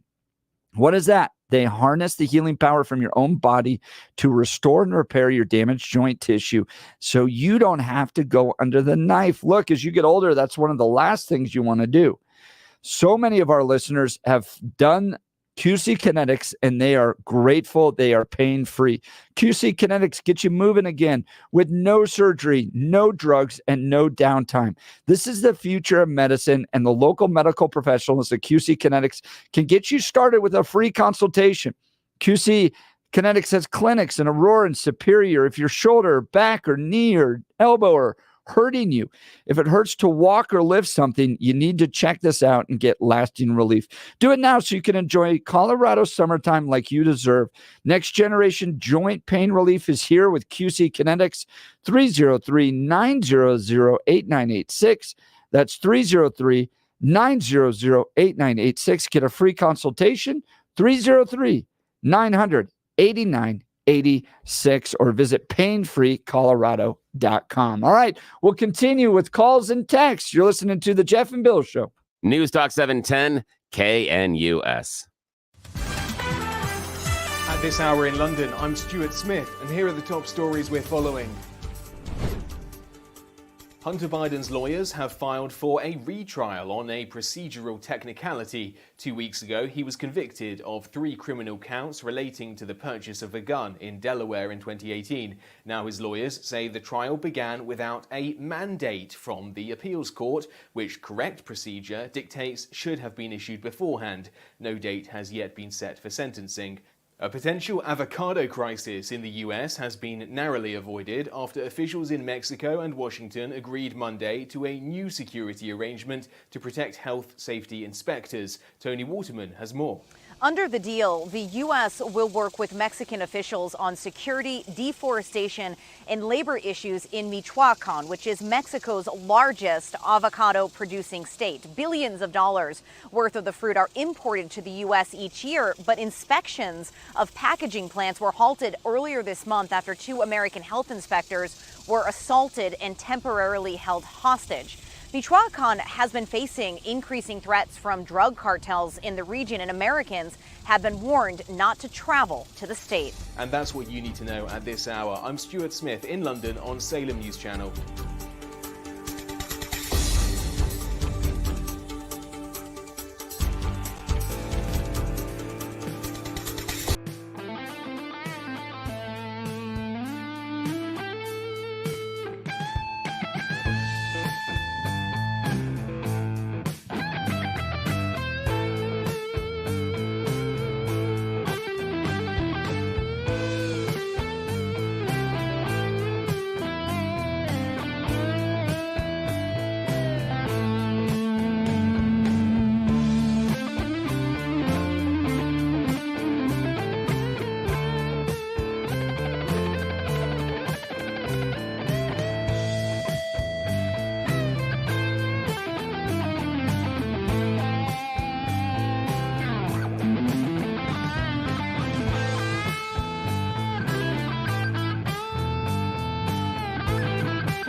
Welcome back to the Jeff and Bill Show. We're talking a big day for Colorado politics as both Republicans and Democrats face their primaries today. We're going to know tonight, a little after 7 o'clock, who's going to be facing off in the November general election. Let's go to the phone lines. Brian, Colorado, you're on the Jeff and Bill Show, News Talk 710 KNUS. Good morning.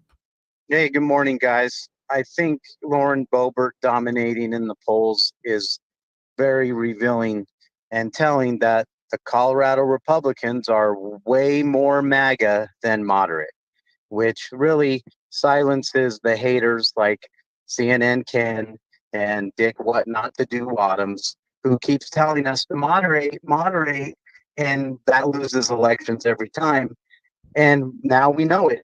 And, you know, the crux in Colorado has always been you have to be MAGA to keep the base now. But you can't go too extreme far and lose the common sense unaffiliates like me. And no one's been able to make that balance in the last 10 to 15 years in the Colorado GOP. So we go moderate and lose, or we go super MAGA and lose. That's interesting. Hopefully Boebert can keep the base and yet grab some unaffiliates, common sense unaffiliates like me. And that's just been the crux in Colorado forever. So all the haters who hate Dave Williams and Wadhams, they can all be quiet today for once. And maybe we can stop listening to them on who to vote for. Now, Brian, I got a question for you. During the last big statewide election, if you remember, Joe O'Dea was the Republican nominee for the Senate, and Heidi Ganahl was the Republican nominee for governor. Joe O'Dea outperformed Heidi Ganahl, and he went more moderate, talking about how he would keep Roe v. Wade in place. Is that an argument that Republicans should moderate statewide, and you'll have better shot? You may not be able to go all the way, but you at least do better than if you're an outright full conservative. That's a good argument with a national race. I'm not sure the balance there because we've got so many, liberals in this state now. I don't know how you win a national statewide election in this state anymore. I think it's a thing of the past. Heidi never had a chance against Jared Polis. I can tell you that right now. He had too much money. He had too much support. All he had to do was win Denver and Boulder County, and it was over. Heidi was never going to get enough percentages out of those to make it a tough race. And she was a fighter, and I'll give her credit. She was a fighter, but we lose on messaging. To try to get this state back on track. We'll just lose on messaging. Joe O'Dea saying he was almost for abortion. I mean, that was never going to win on our party platform, ever. And so that was he was a loser to begin with. He was going to lose to begin with. I can tell you that right now. And who told us to vote for him? Oh, it was Dick Wadhams. Vote for Joe O'Dea. He's much better than anybody else. And even though he outperformed, he got crushed. So yeah, the balance is if you moderate so much, your base abandons you because you don't have the energy, you don't have the excitement. Donald Trump's facing this on abortion issues right now. So Donald Trump's trying to strike that tone of going, well, we're going to allow states to pick this up and allow states. But if he moderated so much on it, his core base could lose interest or at least momentum and energy behind him.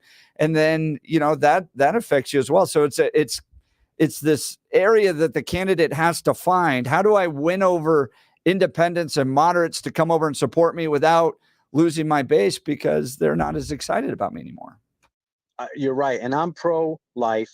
I'm a Christian. But when it comes to that issue, I don't think being hardcore and saying no abortion anytime is a winner for the right. It's just not. I think what Trump is trying to strike is let the states decide, and I think that's the right decision. Or having, I think common sense people can say after a certain amount of time, we have to say no. And I think even Democrats can get there after a certain amount of time. And rape and incest and things like that, of course, those should be in there. People should be able to make a choice on that.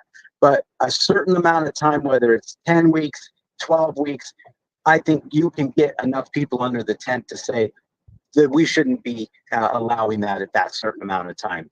And that's a position I can even follow, being as staunch pro-life as I am. You know, Brian, here's the odd thing. I don't want to get into necessarily the abortion and pro-life conversation right now, but I think that the solution that actually would work in America, neither side would want it or be happy with it. And I think that would be the problem, that both sides would have to give up so much that they wouldn't be happy with the solution. And what I mean by that is that the liberals would have to give up their long-term abortion goals, as far as making sure it's free and open and access all the time. They would have to agree to a very restrictive timeline in their mind. And I'm talking like 16 weeks or younger is really what you'd have to get in order, in my opinion, to get the Republicans on board. But I think the Republicans, there would be certain funding on the other end of healthcare and child support that they would be not amenable to. I think it would be very difficult. But I want to talk about Boebert and the assertion about Dick Wadhams and Dave Williams about who's wrong. See, I think they're both right and wrong at the same time. And I want your reaction to this. I think Williams is right about having to be very Republican in those races like CD5, CD4. But when you get into something like a statewide race, like you talked about with Heidi, I think being very hardcore conservative isn't a seller here in Colorado. And what I would mean is, let's say we take Lauren and put her into a Senate seat. I don't think her MAGA credentials work as well running statewide as it does in CD4. What are your thoughts about that? I agree with you. So the statewide issue is tricky because there's so many liberals in here. So you can't run straight MAGA and win a statewide race, I don't think. But these districts, you can. And these districts races are what I'm concerned about, because we have to start winning those before we can win statewide again. And we can't lose those. And when I say we, I mean conservatives. Yeah. I mean people that are leaning to the right.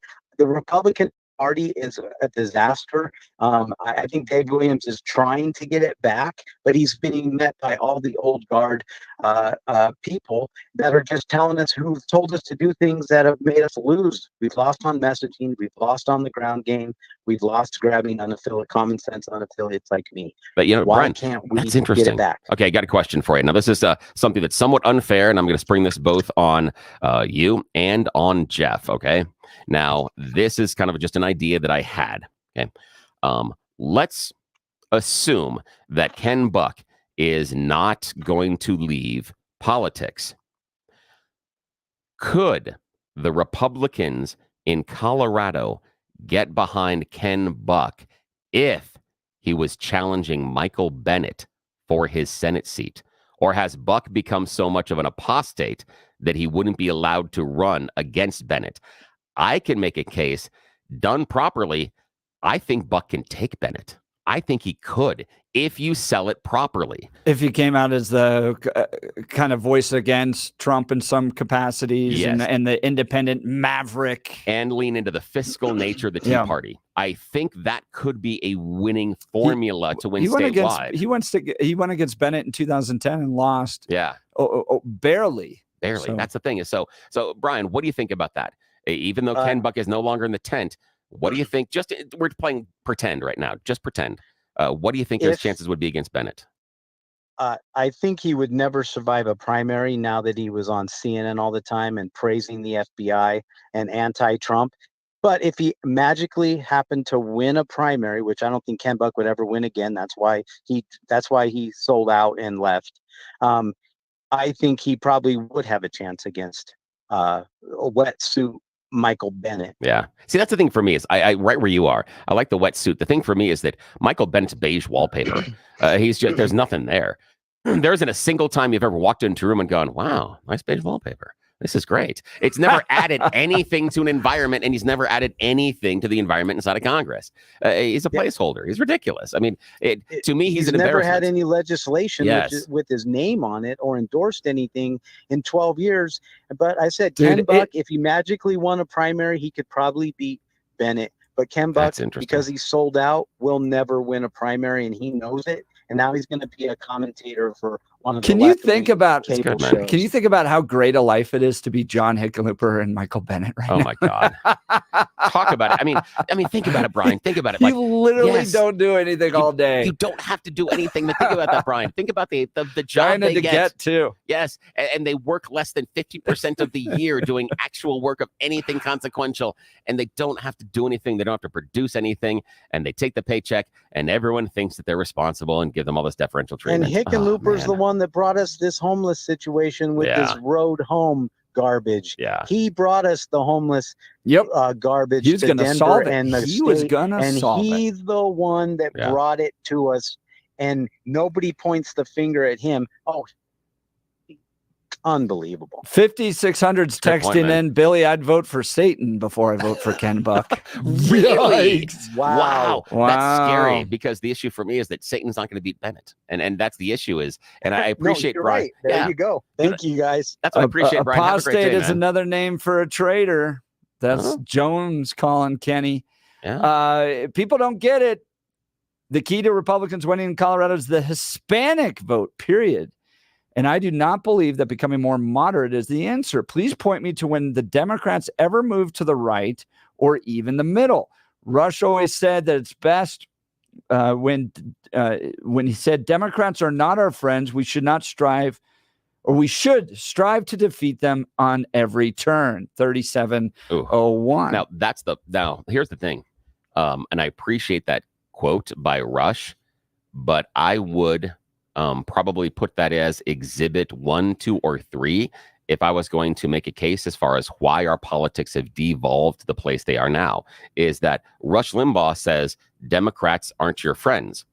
I'm sorry, I'm throwing the BS flag on that, because all of us have worked in environments when we've been unaware of someone's political affiliation and been surprised that they are an opposite political affiliation of ours. There's some people that wear it on their sleeves. There's some people that aren't. And here's the problem that I have with Rush Limbaugh. And again, I admire him for so many things, but in that instance, he was completely and totally wrong, because it breaks the functioning of our government. Our government for years had at least colloquial relationships with individuals where you could be across the party aisles.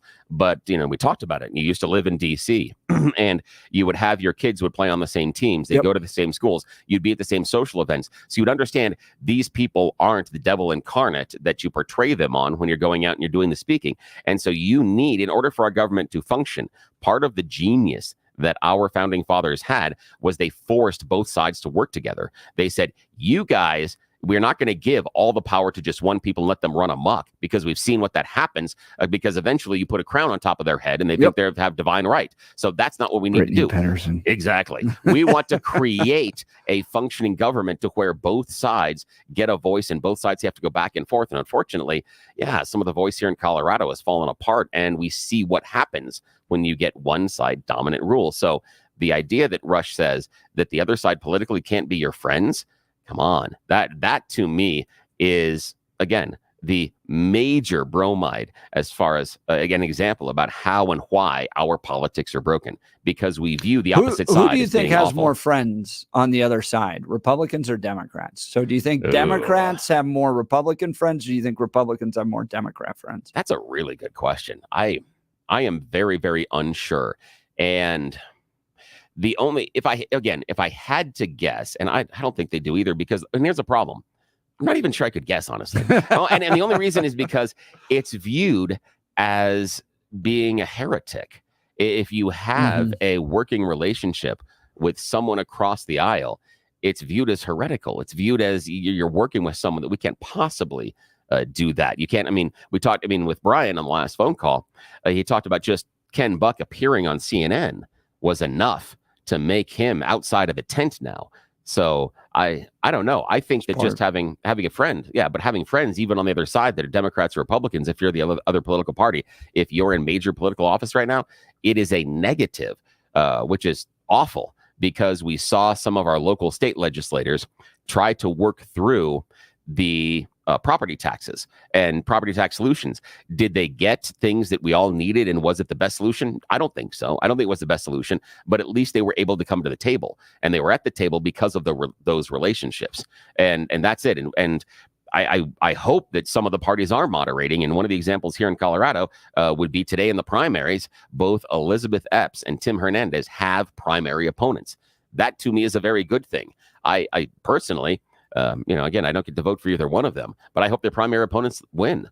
I think the Democrat Party in Colorado needs to be moderated. I think they're getting way too big for their britches, and they have ideas that are phenomenally stupid and are going to drive part of the state into the ground. And one of that being the obsession with getting our Tabor money back. I mean, we saw what happened through 2008, 2009 and beyond, the financial crisis. We were one of the few states that were able to weather it based on our tax base. And Tabor, while I was never really a huge fan of it, I appreciate the constraints that it puts on the people spending the money, because it doesn't allow for profligate spending in times of largesse, but it also then protects you in times of leanness. Because of the structure that's been there. It helps save you from your worst instincts. And we know the politicians, the number one things they want to do is spend other people's money.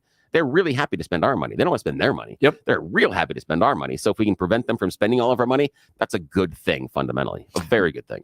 Jason in Denver, Maryland is much better off running moderate Republican governors that win. It keeps the crazy liberals in check. Interesting. Yeah. And here's the thing. I think that here's a part though.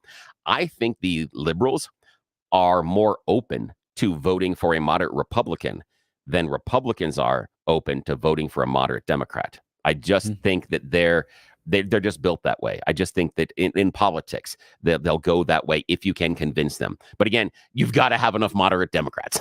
And that's a stretch too. That's a real big stretch right now in our politics as well, finding enough of them to make a difference. Billy, you know how you said that no one walks into a beige room and says, wow, that's nice wallpaper, but they do walk into kitchens and go, wow, look at those roll them out shelves, my friend. Roll them out shelves with Joyce and Brent Tolliver. We've had them installed at our house. You've had them installed at your mom's house.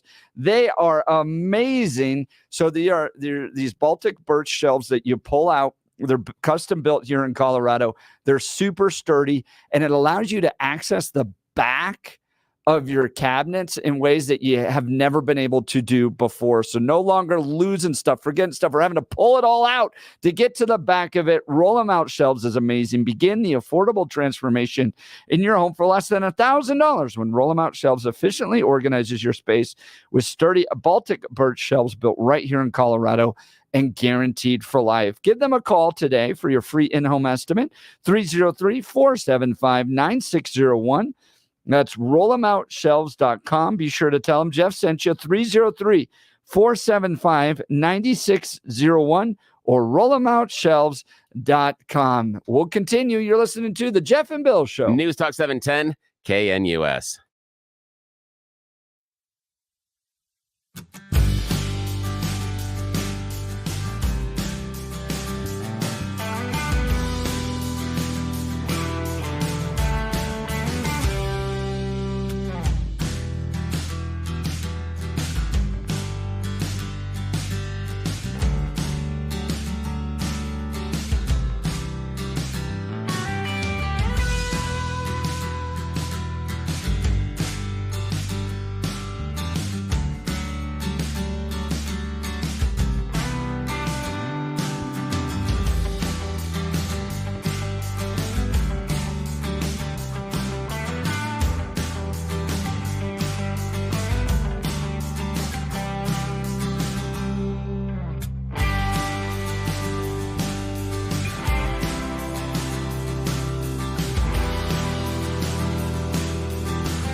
We're going to need chill music like this after the primary today. Yeah. The turnout rate is roughly 16% so far of nearly 3.9 million active registered voters. 16%. This is what's so funny. Okay, this is what I always find ironic is if we would come into any sort of a choice at all and say, and only 16% of you get to make this choice, everybody would revolt. But we willingly allow 16% of us to make the choice. It's just very strange. You couldn't go into any other situation and say, nope, only a small portion of this group is going to get to make this choice. No, you couldn't do that anywhere. You couldn't go into your office and say, hey, we're going to decide what we're going to do next Friday for the team building, but only 15% of you are going to get to choose, and all the rest of you are supposed to show up. Wait, hang on. Yeah, 15% of you here at the office are going to get to choose who gets raises. How's that going to work out? How do we think that one's going to work out? It's just, wow. You have till 7 p.m. tonight if you want to change that direction of our state. Right now, Democrats outpacing Republicans when it comes to primary ballot returns. Hey, my thing is this. One of the most influential teachers of my entire life, Colonel Dave Abel. I always remember his phrase, and I say it to my kids all the time. Colonel Dave said, if you don't vote, don't bitch. Yep. Absolutely. You can't mail it. You got to drop it off or go vote in person. And don't forget in Congressional District 4 to flip over the ballot. You're listening to the Jeff and Bill Show. News Talk 710 KNUS. Vote.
It's 8 a.m. in the Mile High City on this Tuesday, June 25th, and you tuned into the Jeff and Bill Show on 710 KNUS.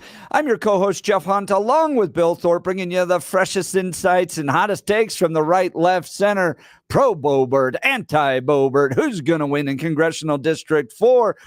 Is Elizabeth Epps going to still be a lawmaker after today, or will she be on her way out? Hope is still alive. For Timmy Epps, the Brangelina of the Democrat politics. We can all hope a little sanity returns, but don't hold your breath.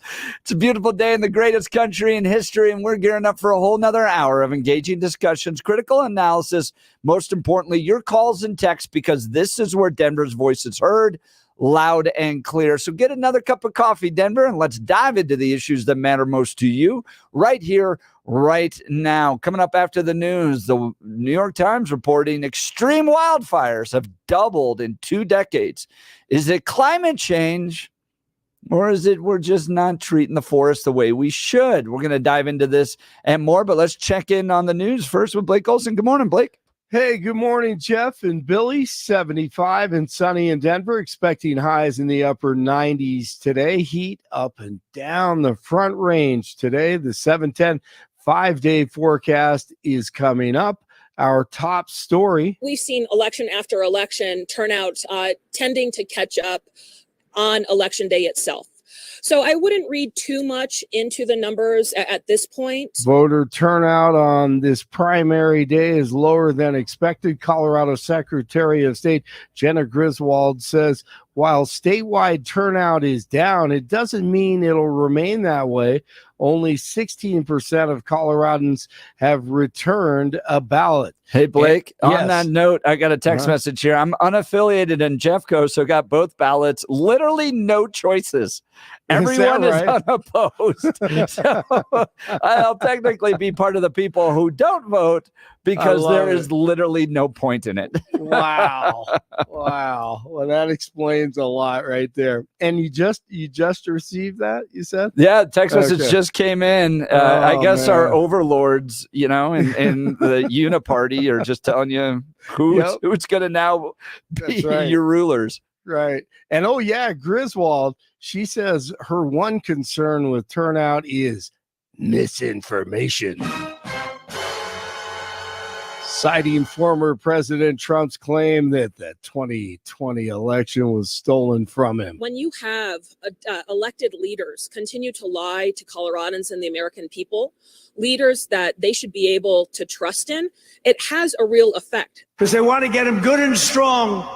So a little before debate time, he gets a shot in the ass, and that's. Jenna, I'm sorry. Strengthen him up. Was Jenna Griswold talking about Nancy Pelosi claiming that the 2016 election was rigged? I was a bit confused. Or Hillary Clinton, or Hillary. Yeah, or Hillary. All comes out. He'll come out.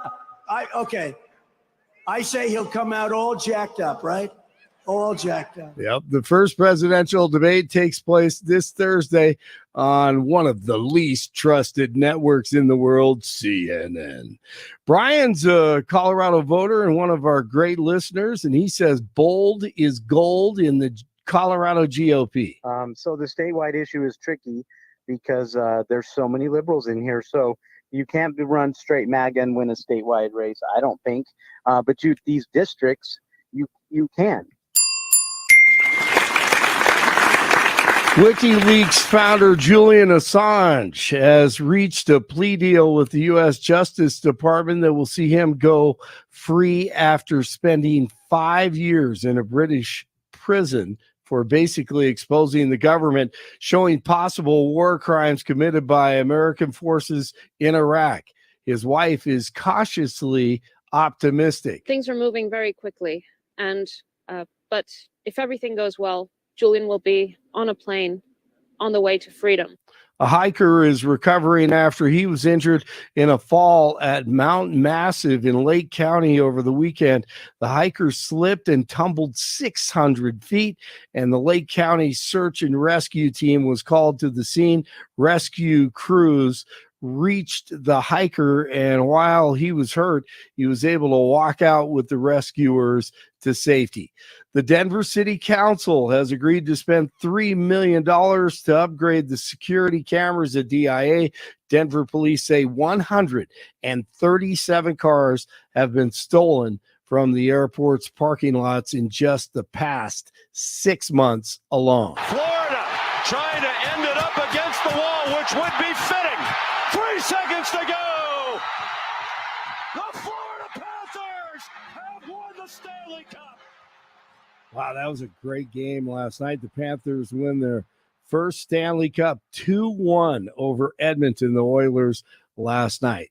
The Rockies start a series with the Astros tonight in the heat and humidity of Houston. Oh, yeah. Wait a minute. Yeah, no, they'll be outside, or is there? Shoot, I can't even remember. I think there's a retractable roof at that place. I can't even remember now. 71 in Louisville and 73 in Aurora, 75 in Denver. Jeff and Bill continue. It's Primary Tuesday. Blake Olson, News Talk 710 KNUS. Your 710 5-day forecast across the Denver Metro going to be another hot one with temps in the middle and upper 90s with overnight lows tonight in the lower 60s. Much of the plains should be dry. Scattered showers and thunderstorms, though, will return starting tomorrow and last through the end of the week. Wednesday and Thursday, highs in the lower 90s and lows in the low 60s. Upper 80s to end the work week with temperatures dropping to the mid 80s on Saturday.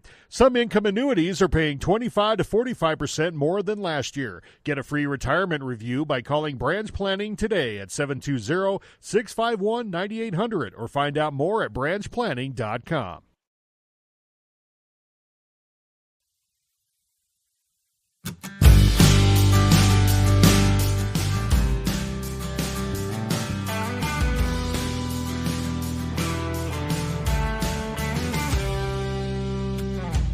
New York Times claiming that it's extreme wildfire season. They've doubled in the last 2 decades, a recent study finds. In a changing climate, extreme wildfire events are becoming far more common and more intense, according to a new analysis.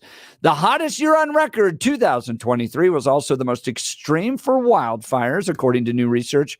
Both the frequency and intensity of extreme wildfires have more than doubled in the last 2 decades, the study has found. And when the ecological, social, and economic consequences of wildfires were accounted for, 6 of the last 7 years were the most energetically intense. Okay.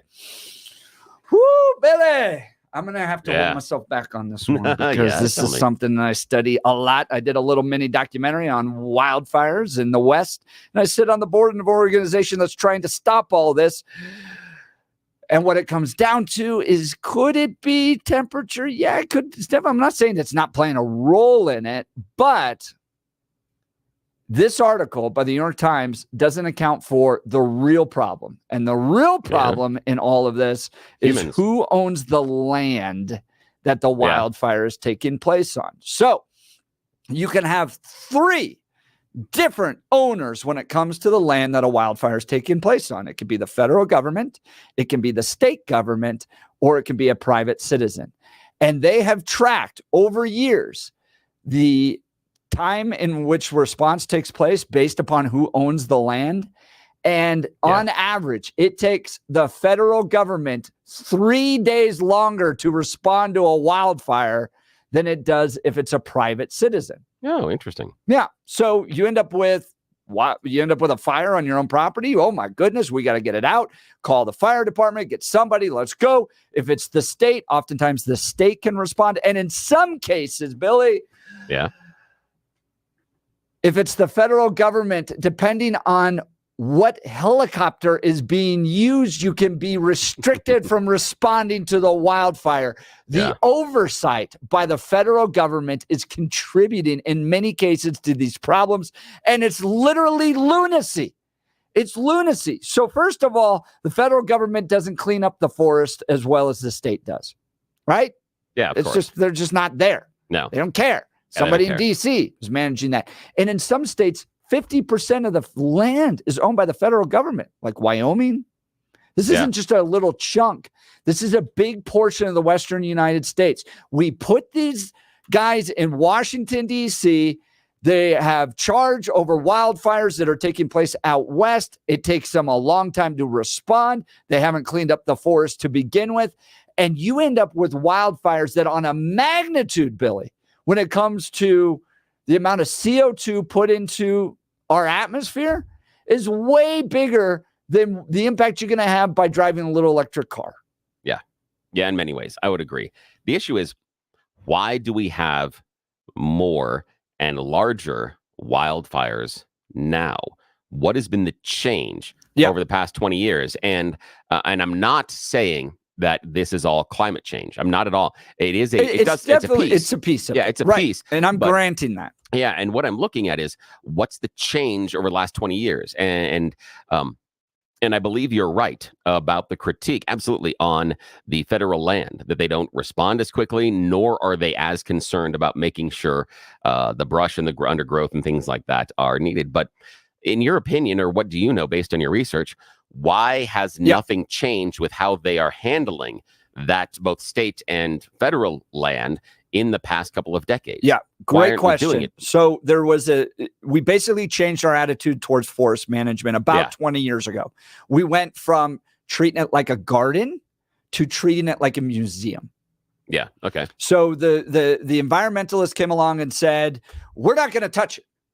We're going to just let it do its thing. We're going to treat it like a museum. It's there. It's perfect just the way it is. And what happened is you had a development of a lot of underbrush. Yeah. Now, they are waking up to this. So if you go to Rocky Mountain National Park, for instance, you go to some of these bigger parks, you'll notice they've got big piles of brush now. Yeah. So what they're doing is they're actually clearing it up, and they're going back to the idea you got to treat it like a garden. Yeah. You got to clear out that underbrush, that type of stuff. So that will help. That will help, but you still have a big problem where the federal government owns way too much land in the Western United States. How did we get here? Okay, so back when a state becomes a state, the land is pretty much owned by the federal government, and over time, that land is given back to the state to manage. That happened in the eastern part of the United States. That's happened in the Midwest. And then all of a sudden in the 1970s and 80s, the federal government's like, no, we're going to hold on to it. That's why Wyoming is 50% federal land. Yeah. You have none of that in the Midwest. You have none of that on the eastern coast. It happened with the Western. And you get this kind of idea that if the federal government doesn't own it, it's going to be turned into oil rigs, and we're going to put oil operations on there and destroy it. You remember all the freak out over Bears Ears and all those types of things. If the federal government, and we're going to lose Yellowstone, and we're going to lose all these great things. No. What people like me and others are advocating for is turn it over to the states. You think Colorado is going to take the federal land here and just give it to oil and gas operations? I think they should have the right to be able. Look, if it's BLM land, it's just sitting there, barren, no one's doing anything with it. Yeah, stick an oil rig in it. I don't care if you drive a straw into the ground to get some energy out. But the people closest to the land should be able to make the decision with regards to what to do with that land. And in many cases, like all throughout Montana and Idaho and Wyoming, the guys making decisions about the land ride a metro to work in Washington, D.C. Yeah. Now, here's the thing. Now, I always like to push back and come at it from the other side. And please do. Really? Yeah. And I think there's a lot of things there that you say are truisms. And there's a point that I'll get to later on that I think is it's something that both sides have become intractable about, that prevents the common sense solution that you have outlined, which is the up-to-date and proper upkeep of our forest, and whether or not it's owned by the state or the feds. That the way the feds have been managing it, anybody that has spent time in the wilderness in Colorado knows it's stupid to allow so much dense, dry undergrowth, because that's what burns. You don't want to keep the the tinder around, the kindling. There we go. I tried to combine both those words. That doesn't work. The tindling, that's not good. So you don't want to keep that tinder box together. You don't want to keep the kindling around. You know that when you're cleaning up around a campfire. Yep. Anybody that's been involved in scouts or, either girl or boy knows that when you're doing that, that's part of the issue is you're cleaning up the underbrush and you're making sure there's nothing around and then putting out the campfire afterwards. So, this is the problem that I think that we're coming to, and we'll get to some of them later, is can both sides agree on the proper way forward? And what I mean by this is the climate side say, no, we have to respect nature as it is and let it go. And that's where we got into this issue with the federal government. But can we get conservatives to come to the table and say, we need to manage the forest this way because of climate change, because the fires are going to be bigger, hotter, and coming more often. So we have to invest the time and effort into doing this in order to prevent the impact of climate change. And here's the reason why I believe the phrase impact of climate change is necessary in the conversation. Because if we don't have it, you're not going to get the libs. They won't come to the table if you just say, we need to go and get a bunch of rakes and rake the forest. Remember how that was seen with Donald Trump. So do you think that we in America, and I'll get to another issue in a second, but do you think we in America could come to a point where we could have that discussion and agree that, again, as uncomfortable it is, because of climate change, because that's the only way some people are going to come to the table, we need to do this? Could the conservatives ignore that piece about climate change to get what they want? I think they could. And here's a good study. So University of Chicago study finds a single year of wildfire emissions. Yeah. So just 1 year, all the emissions is close to double the emission reductions achieved over 16 years. Yeah, it's amazing. Policy. But here's the thing, though. Here's the thing. So much. It is. It's amazing. And the amount of carbon dioxide and other stuff, particulates that get into the air, and the damage that can be done to a particular area because of wildfire is amazing. I mean, my family almost lost our house up in the mountains a couple of years ago with some of the wildfires. So I get it. And I've gone through the burn area, and I've gone through the burn area years afterwards now, and I've seen it come back. One of my family's favorite hiking trails was decimated. We have pictures of us going through where there is no tree cover left that's not burnt. There's inches of ash to where it's almost covering your feet when you go through. We talked about how rocks were turned nearly to glass and shattered. And we have pictures of those, and it was a great science expedition with the kids. But some of that was caused because of our lack of federal management.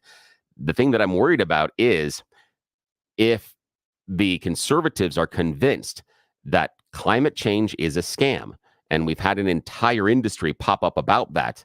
That's me. Yeah. Then how can I come to you and say, we got to be concerned about the emissions, and they're so much bigger than anything else, when you start from a premise of it doesn't matter? Because we can get to the same end goal, which is we don't want fires, right? Out of control fires. Yeah. So I come at it because I think that the federal government messes up their management of it. I think this belongs to the states. I think states should have, decide what to do with the property.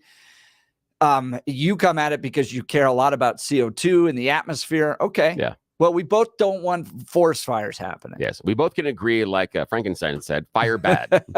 We both can get there. Yes, fire bad. Because it is. I mean, it is. And I get it. So Gabe's texted in, forests are meant to burn.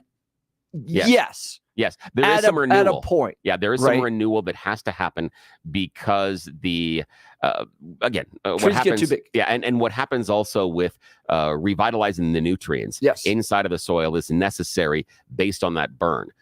But we can agree that what's happening in the amount of burn and where it's happening is really out of control at this point. And basically, in California, their part of their season is just fire. They basically have winter, some spring, and then fire, and then a little bit of summer, and then fire season again. That's basically what they have anymore. Yeah.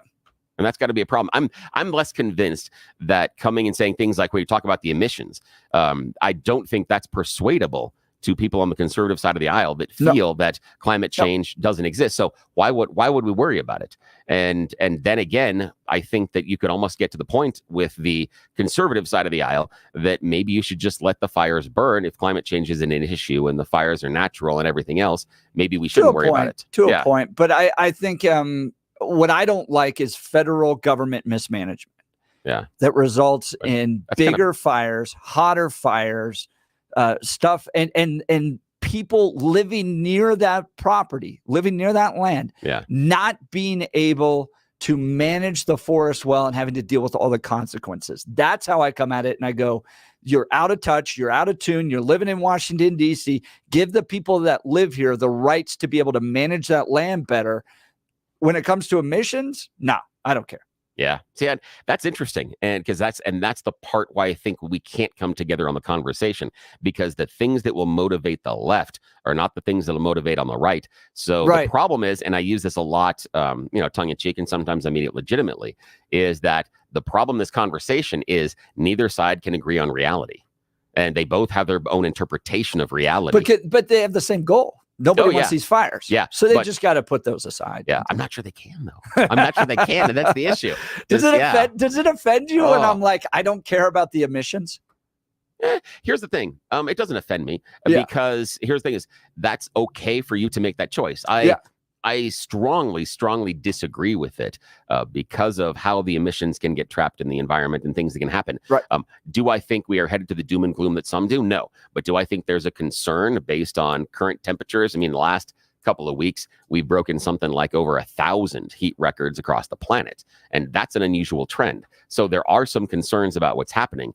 But for you not to be concerned about the emissions, okay, that's perfectly fine for you. So it makes it more complicated in the discussion as far as how do we then get there? And that's the weird thing about me is that so many people say I get very, very mad and angry about it. And no, I cut people off and I get on things when we're talking about things that aren't true. Jeff, absolutely right. I disagree with him about whether or not emissions happen, but can it be okay for him to say, I'm not concerned about the emissions? The emissions are okay. Fine. That's fine. That is absolutely okay with me. That's okay that you're not concerned about that. I question what emissions, if any, you would be concerned about and how that goes and how that plays out. Yeah. But it's absolutely fair. And the thing for me is if we were really super concerned about the emissions, and I throw rocks at the environmentalists about this a lot, is you should be much more concentrated on things like planting trees and things that wash the the CO2 and other things out of the environment. That should be a much stronger push than the idea of restricting what we're doing. Or the idea of how far they go with, your personal decisions. Like your personal decision to drive a car is going to have a big impact. Yeah. Well, 1 year of wildfires wiped out 16 years of savings by double. Yep. And here's the thing that I get about is I am okay with any individual's personal choice to drive a car or a hybrid or an EV. I think that we should all have that decision. I disagree with the government ever telling us that the internal combustion engine should not be a choice. Everybody should be allowed to have that choice. But here's where I really, really get mad at the environmentalists. If you are really concerned about all those emissions, how about you fix the stinking roads?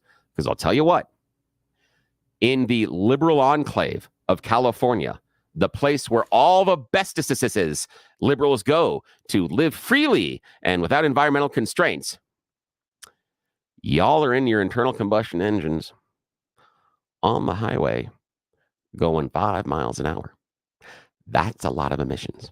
The emissions that are expelled, that are expelled into the environment by you liberal dumbasses sitting on the highway, not going anywhere, is far greater than anything anybody, whether or not we believe in climate change or not, can do in Colorado on a yearly basis. You mess things up for the rest of us daily, but you don't freaking care. That's the problem I have with it. If Gavin Newsom was really this committed, he would be looking at transportation. He would be looking at expanding roadways. He would be looking at ways you're not going to pull people out of their cars. You can incentivize them to use public transportation. There are incentives for my family that sometimes we choose public transportation. But personal transportation is infinitely more convenient and easier. So How about we don't have the cars sitting there idling all the time? We're told in Colorado, one of the worst things you can do is to start your car early in the morning on those cold days and let it idle. Car. Yep, exactly. But we allow it thousands upon thousands every day to sit and idle on highways in California, the liberal enclave, where we're all super concerned about climate change. Again, on that side, I'm throwing the BS flag. Billy, do you take anybody seriously who talks about the environment and then jumps on a private jet? Like when Al Gore and Taylor Swift and all those, and Prince Charles are all concerned about the environment and fly around on their private jets. For me, I will give Taylor Swift more deference than I will other politicians. And the only reason I do that is because she's not involved in the politics of decision making. She can do that. And I also think that functionally it's harder for her to travel than someone like an Al Gore or John Kerry. Right. And it's only because she couldn't even walk into an airport. Exactly. I don't blame her on that. But to be honest, it feels to me like the pastor who's kind of like, live a life of faithfulness. By the way, I've got my mistresses over here. And here's the other part is, I don't see anything unless there is a reason that you can't make the connection and you have to travel by private flight in order to make some sort of event or anything else. I don't think there's a damn reason that John Kerry or Al Gore should be flying on a private jet, especially when you're doing it to complain about climate change. Is imagine how impressive it would be for anyone to encounter Al Gore at the boarding gate, and he's like, I'm sitting here in first class and everything else, and he's talking about it, and he's saying, hey, we need to do this kind of thing because of climate change. How effective is that conversation going to be with the person next to him that may not ever believe it? And now he's got an opening. You know who I was impressed to see traveling coach one time? Yeah, who? What was his name? Who was the guy that did the Scream? The very famous Scream. He's running for Howard Dean. Yeah. Howard Dean was the chairman of the Democrats, and I was on a flight down to Florida from D.C. one time, and he was on the same flight, sitting in a window seat in coach. Yeah. Howard Dean. I think that's great. And here's the thing is that there's a level of anonymity when you are in politics that you don't have with, movie stars and pop stars. That's like Taylor Swift. Yeah, they always talk about politicians, politics being, showbiz for ugly people, and talk about it all the time. But you're less in front of the cameras, and you're not as likely to have someone come up and want to have the autograph, etc. Also, though, here's the thing. If you are that representative, the Howard Dean, someone that is involved in government at whatever level, I have a problem, with the exception of the president and vice president, taking a private plane anywhere, because if you are that politician, you should have to travel and deal with life like the rest of us. I firmly disagree with these high-level politicians having personal shoppers and even having nannies. I think if you're a high-level politician, you have a nanny for a young person, I got kind of an issue with that, because a lot of us can't afford that and have to deal with the consequences of childcare and the difficulties of scheduling.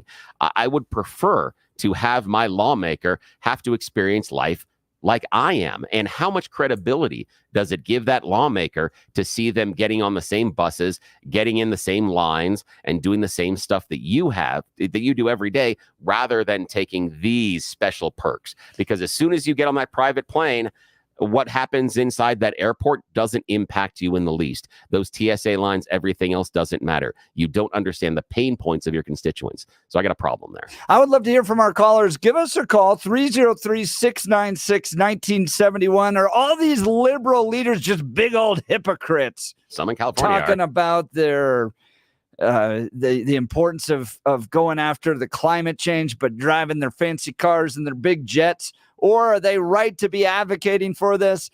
And all these wildfires, who do you blame for that? Is it climate change, or is it the failure of the federal government to manage the forests? I got a larger question too. I want to know from you, the listener. Give us a call. Do you think climate change is a danger? I mean, are we blowing this out of proportion? Am I scared of nothing? Am I scared of my shadow? Am I, as many people say, finding things to be upset about that I really shouldn't be? Convince climate change is a scam. That's where I fall on it. Give me a call, 303-696-1971. And I will tell you this as someone who has probably spent more time outside than especially lawmakers, as I was a river guide for 5 summers and went through 2002, which was the year of the drought where we had almost no water. Climate goes through natural cycles. It just does. You don't need to freak out about it. You don't need to eat bugs alone in your apartment thinking that you're making a difference in the climate Well, that either. makes last Friday awkward. 303-696-1971. Look, summer is a time to feel and look your best, but I'm not talking to you about your abs or your tan. Guys, I'm talking about your hair. Restore that bald spot, reverse your receding hairline, or add volume to thinning during Advanced Hair's once yearly summer savings event.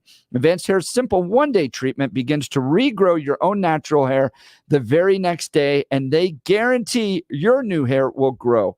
There is absolutely no one I trust more than Dr. Tanya Pauls and her team at Advanced Hair. Look, the Jeff and Bill Show, top-rated talk radio show by Westward. Advanced Hair, top hair restoration place in Colorado by Westward.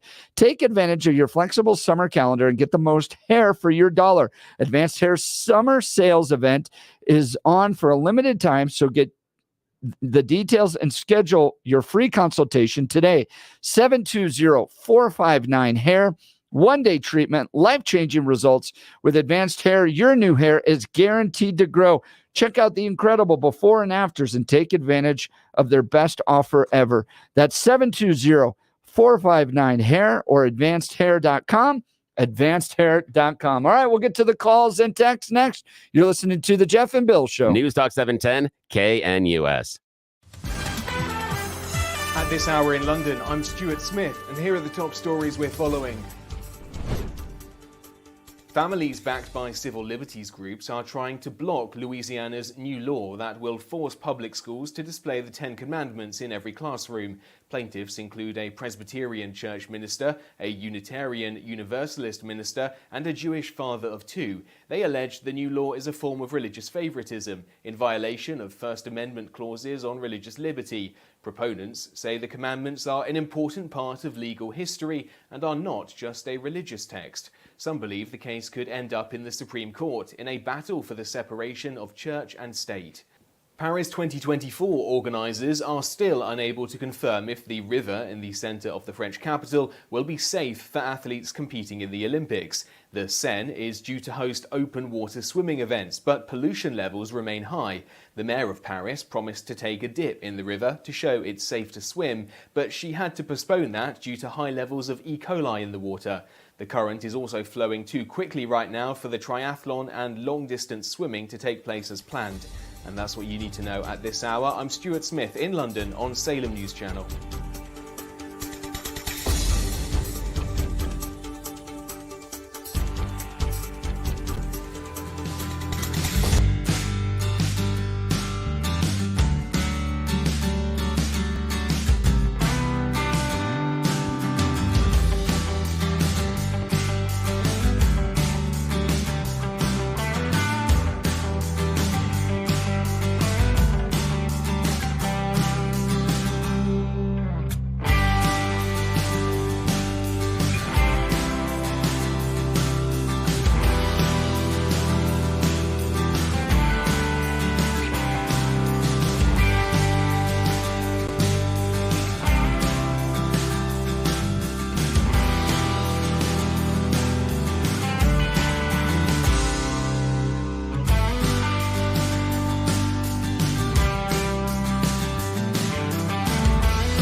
Welcome back to the Jeff and Bill Show. We're discussing this new study the New York Times is reporting on. Wildfires have doubled in 2 decades, and they're burning hotter and faster and more intense than ever before. I say that it's due to the federal government's mismanagement of forests, particularly federal land out west.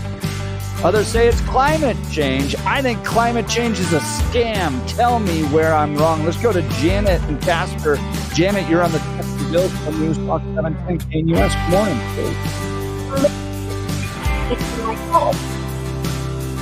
Go ahead. What's on your mind? Sorry. I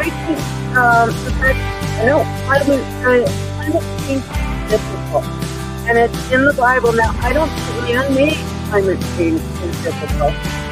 In Revelation, it talks about the mountains will melt and the seas will rise. And it's funny because almost things that are like big God things, we miss them. And God also says we're to steward the land. So I think it's a combination of both. But I do not think climate change is a scam. I think that the world has stolen a biblical truth and morphed it into man-made climate change. And that's a scam. Yeah, Janet, God's doing it. You know, the Bible says that he'll never destroy the earth again with the same way he did with the flood. Is that good teaching to use when it comes to our public policy debates? No, he's not going to do it the same way. He's going to do it a different way. Yeah, and I blame Megan Thee Stallion. I think she's the harbinger of doom. I'm sorry. I'm not a harbinger.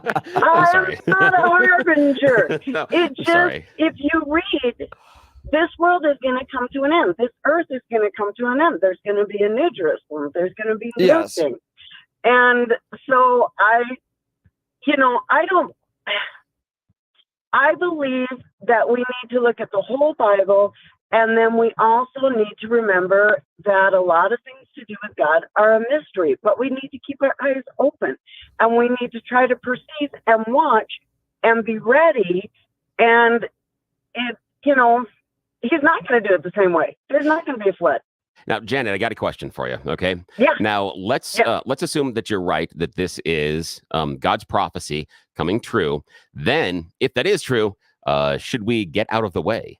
Should we encourage all of the things that would allow the temperature to rise, everything else to basically hasten the end to get to where we need to be for the rapture? No. Why not? I think because we are called to steward the land.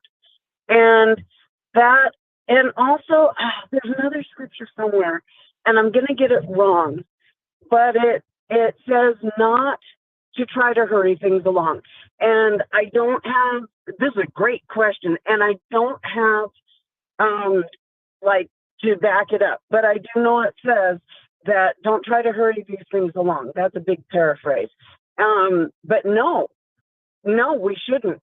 We need to cherish creation, what God has given us. We don't need to worship it, but we, just like he gives us anything, we're supposed to be responsible with it. And like money or a job or other things, we're supposed to be thankful and grateful for that. And it also says that he's given us creation to delight in. Yep. Yeah, Janet, I Janet's right. appreciate the call. Thanks so much. I appreciate that. I think Janet's 110% right about the fact that us having to be the stewards of the land and of the creatures. And the number one way that we know that's right, because some of those creatures are delicious. I mean, if we weren't supposed to be eating them, they wouldn't taste so good. So obviously, we are supposed to be eating them. Yes, Janet's right. Janet's right. Speaking of good stewardship, Billy, you know how you can steward the health of your body? Oh, I wish I knew. I need some help. Ultra Botanica and our friends with Ultra Cur.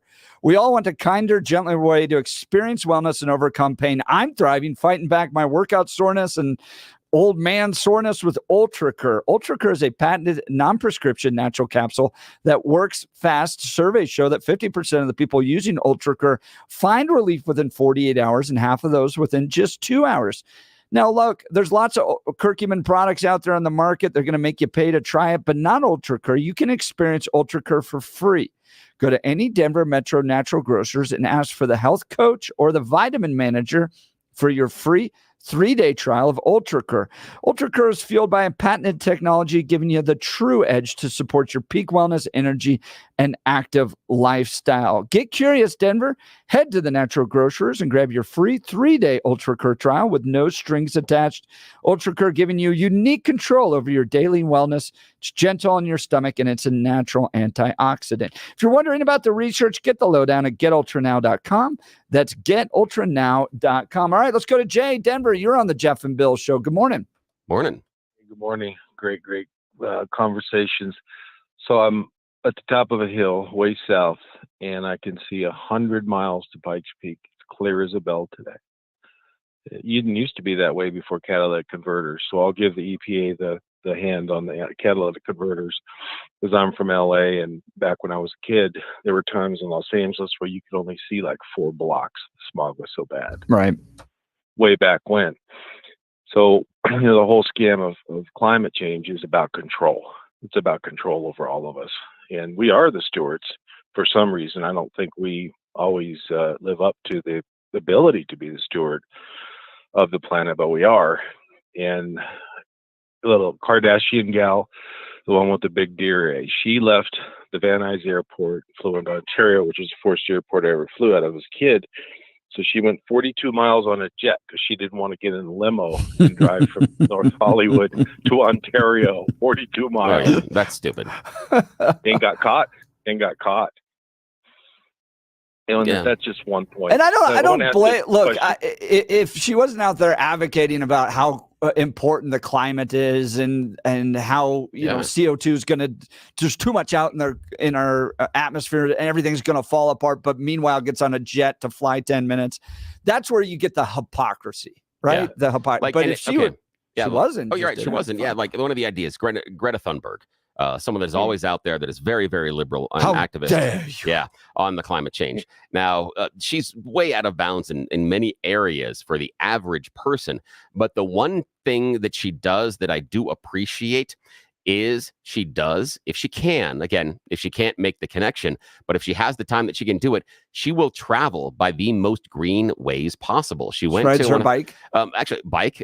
Sometimes she'll go by sailboat. For the last conference that she went to, she spent a couple of weeks on a sailboat getting there. And I'm like, okay, I can at least respect that. At least you are following up with your convictions, unlike the John Kerrys and the Al Gores, that if this is your true conviction, yes, absolutely. I can at least respect that, even though I don't agree with her on some stuff. Al Gore's horses sit in air-conditioned buildings. I guess it's a 26-acre parcel. His place is absolutely AC'd everywhere. And, he has never come to show off my driveway. We've got 3 foot of snow in Wyoming. That's what I want to see one day. Yeah, Jay, I appreciate the call. Thank you. Jay's line will be open 303-696-1971. So far, this summer has been a good one in Colorado. Not a lot of wildfires. There has been some up there. But I remember being a guide in 2002, going to my car in the morning and brushing ash off the car and then going to work as a river guide when we had no water. Yeah, and it was just that's where I kind of go, we go through these cycles, right? Yeah. Everyone back in 2002 was going, this is it. This is how it's going to be forever now. We're never going to have any more water in Colorado. And now we have this year, the water's incredible. The big problem we have is when we send all the water to California, they can't store it. Yeah, that's a huge problem. And again, for the environmentalists that were trying to retain the water and be worried about it, that should have been an issue. But this shows sometimes the fallacy in their conclusions. And while I'm not as worried about climate change overall as some are, I do think that there is enough out there to show trends that it absolutely is changing. That based on average temperatures of the ocean, based on changes as far as what happens in certain seasons. And one of the things that I bring up all the time that Colorado we have direct impact on is Tornado Alley. There are examples of it. So we need to have the conversation about what's going to happen, because this apparently is a trend. Is it something that is showing the end of the world in the near future? No. But I think that we need to be concerned that if this trend continues, that we have to change things, because we have parts of our country right now that are dealing with tornadoes that never did when we were growing up. And that is a direct result of climate change. It does exist. We can talk about man-made and what the impacts are going to be, but the idea of sticking your head in the sand, I think, is going to end up being a very, very poor choice in the long run. Climate change is real. It's what the Earth does. Man has little to do with it. Okay, so yeah, climate is changing, but it's not the dudes out there making the effect. Yeah, I think we used to call it climate change seasons. Just a thought. Well, no, that's the, I understand that, and it sounds good, the idea of calling climate change seasons. That's the difference between climate and weather. Those are different, and sometimes we're conflating the two. The seasons change based on weather. Climate is something different when it changes the entire overarching what happens. And the example here would be we had a tornado alley season. We no longer have that anymore. We had a location in the country in which you only had this strip of land where you would find the tornadoes. Now there is no season to have tornadoes, and there's no more tornado alley. They're all over the time, and we're getting them all around the nation at different times of the year. So that would be a climate change rather than weather. Darlene saying climate change comes from all the apartments, parking lots, roads being built everywhere, supposed to have zero-scape yards, get rid of all the lawns. Don't the trees and lawns help purify the air? That is the problem, not nature. Bricks, cement, and asphalt. Causing more heat, which then causes climate change. That is an underappreciated commentary. Thank you. Yes. Concrete, not as much, but asphalt, 110% is a huge contributor, especially in large urban areas, because it does hold the heat really, really well and is very dark at the time. So you can see that. In fact, anybody, but watch this, okay? Here's how you can tell how well that asphalt is as an insulator. Drive into the parking lot at your office in the morning. If you have geese or ducks around, see how many of them are sitting on the asphalt. They're there for the warmth. Yep. If they weren't, they would be in the grass. The grass and the ground holds warmth, but not at the level that asphalt does. When you're seeing a time when it gets a little colder, those geese and ducks are going to be sitting on the asphalt in your parking lot. They wouldn't do that naturally because the texture is right, holds more heat. We're paying 10 cents per bag for grocery bags now, so I'm not concerned about climate change anymore. 7601. Oh, gosh, you did your part. You banned the straws and got rid of plastic bags, and so now you don't have to worry too much. Billy, Denver used to be a giant freshwater lake in a tropical environment. I'm looking forward to that. Unfortunately, I'll be dead in 100 million years. Doug, morning, guys. Were you aware that the brown cloud over Denver dates back to the 1800s? The Indians, the Native Americans talked about it in 1889. The Denver Times did a story about it. Oh, interesting. OPEC is the source of climate change, green energy fraud. I didn't turn on the sprinklers till June, so not hotter here. From the bread man. Beth, guess what? It's all those bikes and sailboats are made of. Carbon. The entire world collapses if we end fossil fuels. Everything you're wearing, driving, using is fossil fuel based. Including plastic, screens, material, metal, paint. Everything is petroleum based. All right. Appreciate all the commentary and the calls. We'll continue. You're listening to the Jeff and Bill Show. News Talk 710 KNUS. Want to take your favorite radio station wherever you go? Now, there's an app for that. No matter where you are, stream your favorite shows. Tap the app to listen to podcasts, text message your favorite local hosts, call the show, get the latest headlines, and enter contests to win prizes. All in the palm of your hand. Available now for iOS and Android devices in the App Store or Google Play. And best of all, it's free. Download today.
Welcome back to the Jeff and Bill Show. We're talking climate change. Let's go to Mark and Thornton. Mark, you're on the Jeff and Bill Show. Good morning. Yeah, remember when we used to have droughts and they would tell us to put bricks in our toilets so we wouldn't use as much water? And then when everything became normal, they'd charge us more because we weren't using the water? No, I don't remember. That's before my time. That's awesome. Bricks? I do remember that. Yeah. Bricks in the toilet, like in the back? Yeah, in the back tank, because then it's water displacement. So the less water fills up inside. Yeah, so that was one of the ways. The other one is, and again, here it is, Mark. Jeff is too young to remember this. I'm certain that he will not remember the little rhyme that we had as well as we were kids about how to save water with the toilets. Do you remember the rhyme? No, I don't. Oh, see, this is going to come rushing back to you. The rhyme when we were kids, when they were trying to tell us to conserve water, was, if it's yellow, then it's mellow. If it's brown, flush it down. That was the idea, that you were supposed to let the urine accumulate for a couple of people, and then eventually you would flush it, so you're flushing the toilet so often, because that's a wonderful thing to walk into the bathroom, regardless of who you're living with, and find a toilet already full of urine. Yes, especially if you had asparagus for dinner. You know, that's fantastic. One other thing is that all these people forget is if we want to cool down the climate, which would take centuries, if not a millennia, that the season shortens. When the growing season shortens, there's less food. That becomes starvation, Middle Ages. And our government, I don't trust them.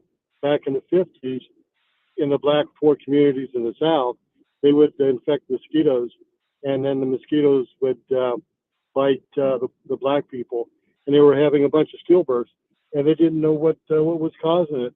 It was our government doing that.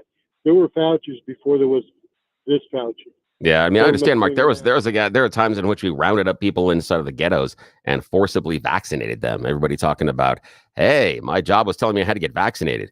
At one point in this country, we rounded them up and forcibly gave people shots. And I apologize, John, we're not going to be able to get to you this hour, but do reach out to us, John, if you can, through the text messages on the app. We are asking people in the know the question that you had about a DA recommendation that is not of the conservative party.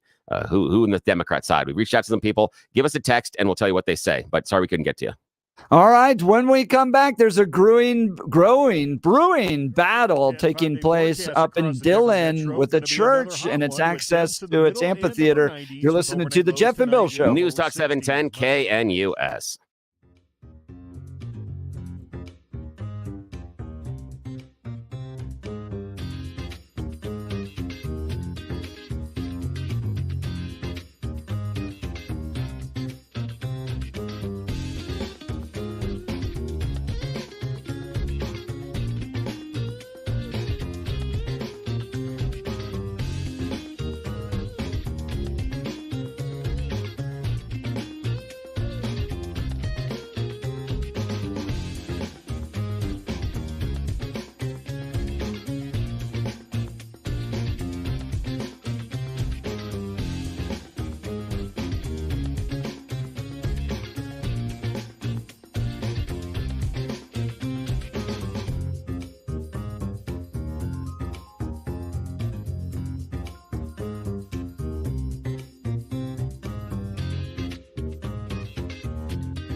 It's 9 a.m. in the Mile High City. Good morning, Denver, Colorado. It's Tuesday, June 25th, and you've tuned into the Jeff and Bill Show on 710 KNUS.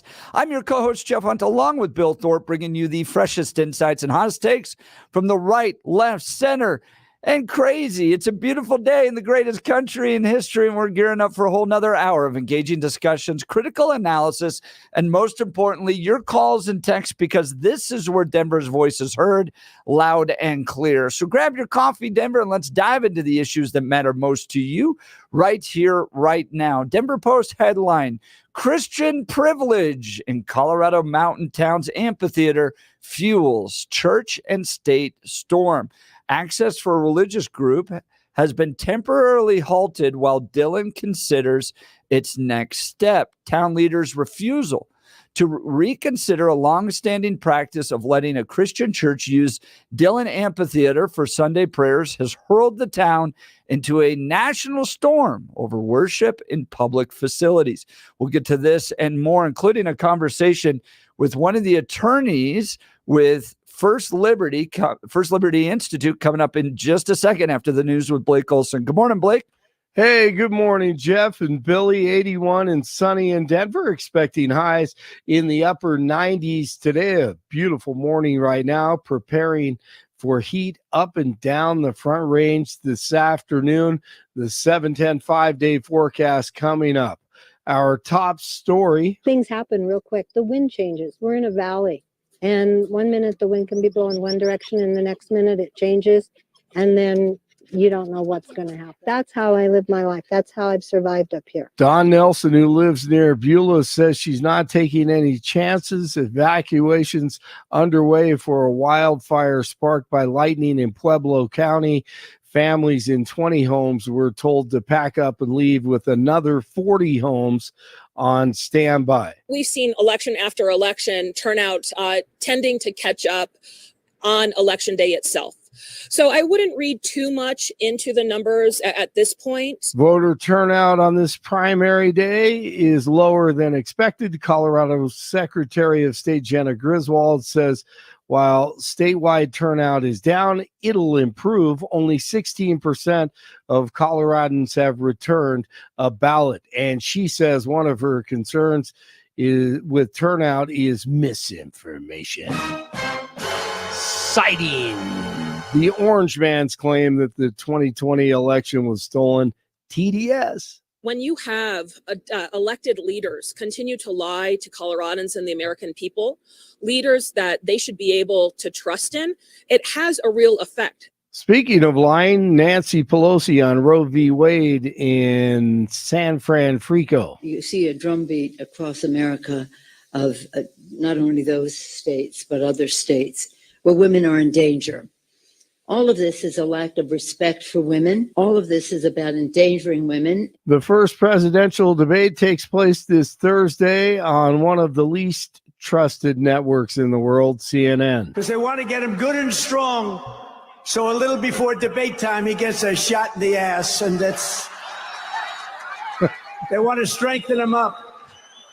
That thing is never Blake, going to get old. We got text messages here calling this upcoming debate Weekend at Bernie's 2. That is so true. Oh man, there's going to be so many good things after that thing. Well, it's 90 minutes, right? Oh, can you imagine? 90 minutes at 9 p.m. How? Oh, wow. I don't think I could do that. No. I'm 42.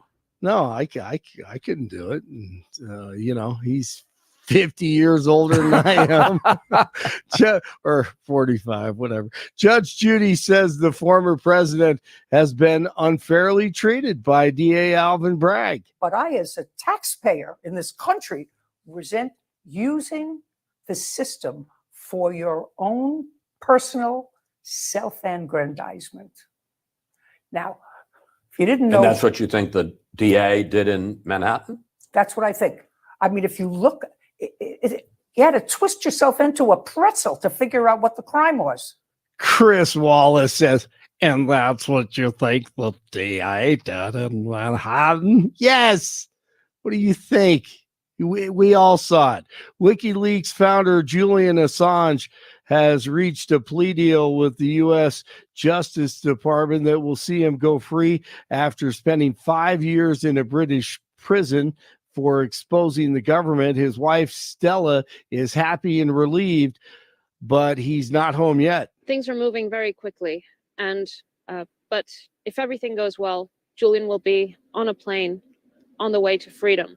2 recently released inspection reports have revealed a culture of fear and a toxic work environment at the Colorado VA hospital in Aurora.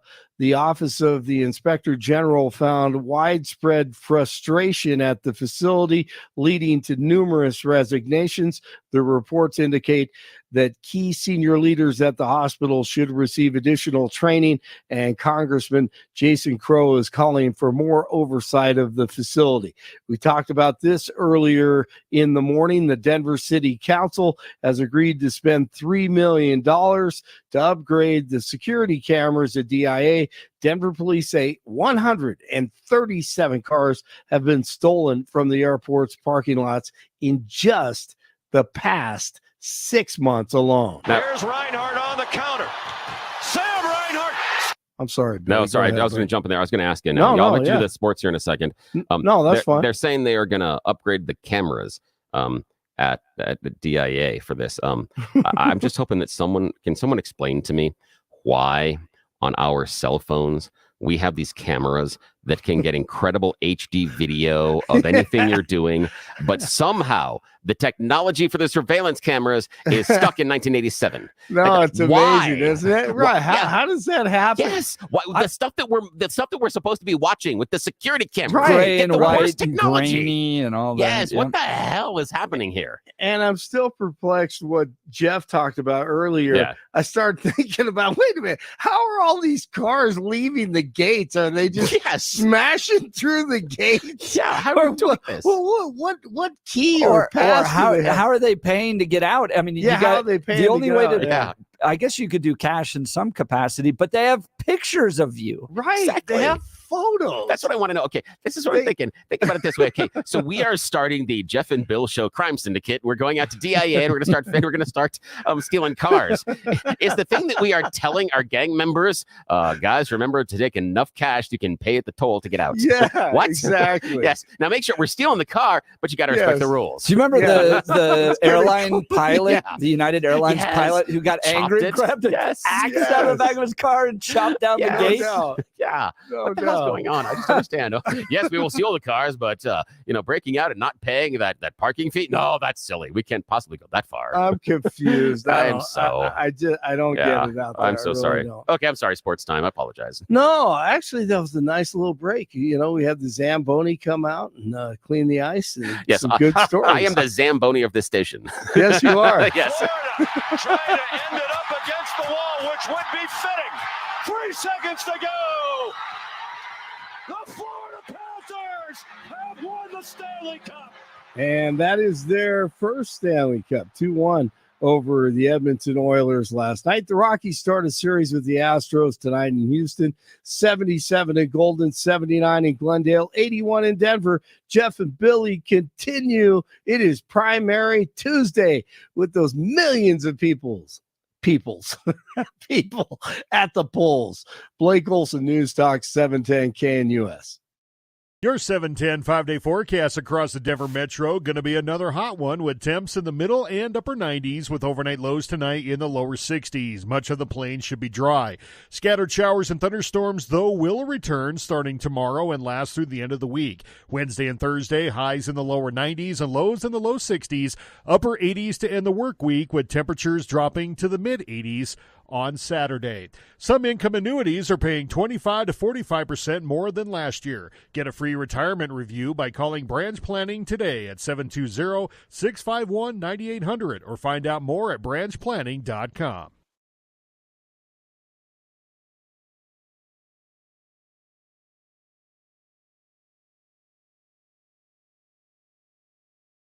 All right, is there a controversy brewing up in Dillon over the amphitheater that they have there? Some are claiming Christian privilege in Colorado's mountain towns amphitheaters, fueling a church and state storm. To give us a little insight on this is Leah Patterson. She's a senior counsel with First Liberty Institute, and they wrote a letter to the city about whether or not a church should be able to have priority access to the amphitheater. Kristen, thanks so much for being on the Jeff and Bill Show. It's good to be with you. I'm sorry, Leah. For Kristen, I was thinking we were doing another story on Kristen Clark. Leah, thank you for being on the show. So, Leah, give us some insight. What is going on up in Dillon with this church in the amphitheater there?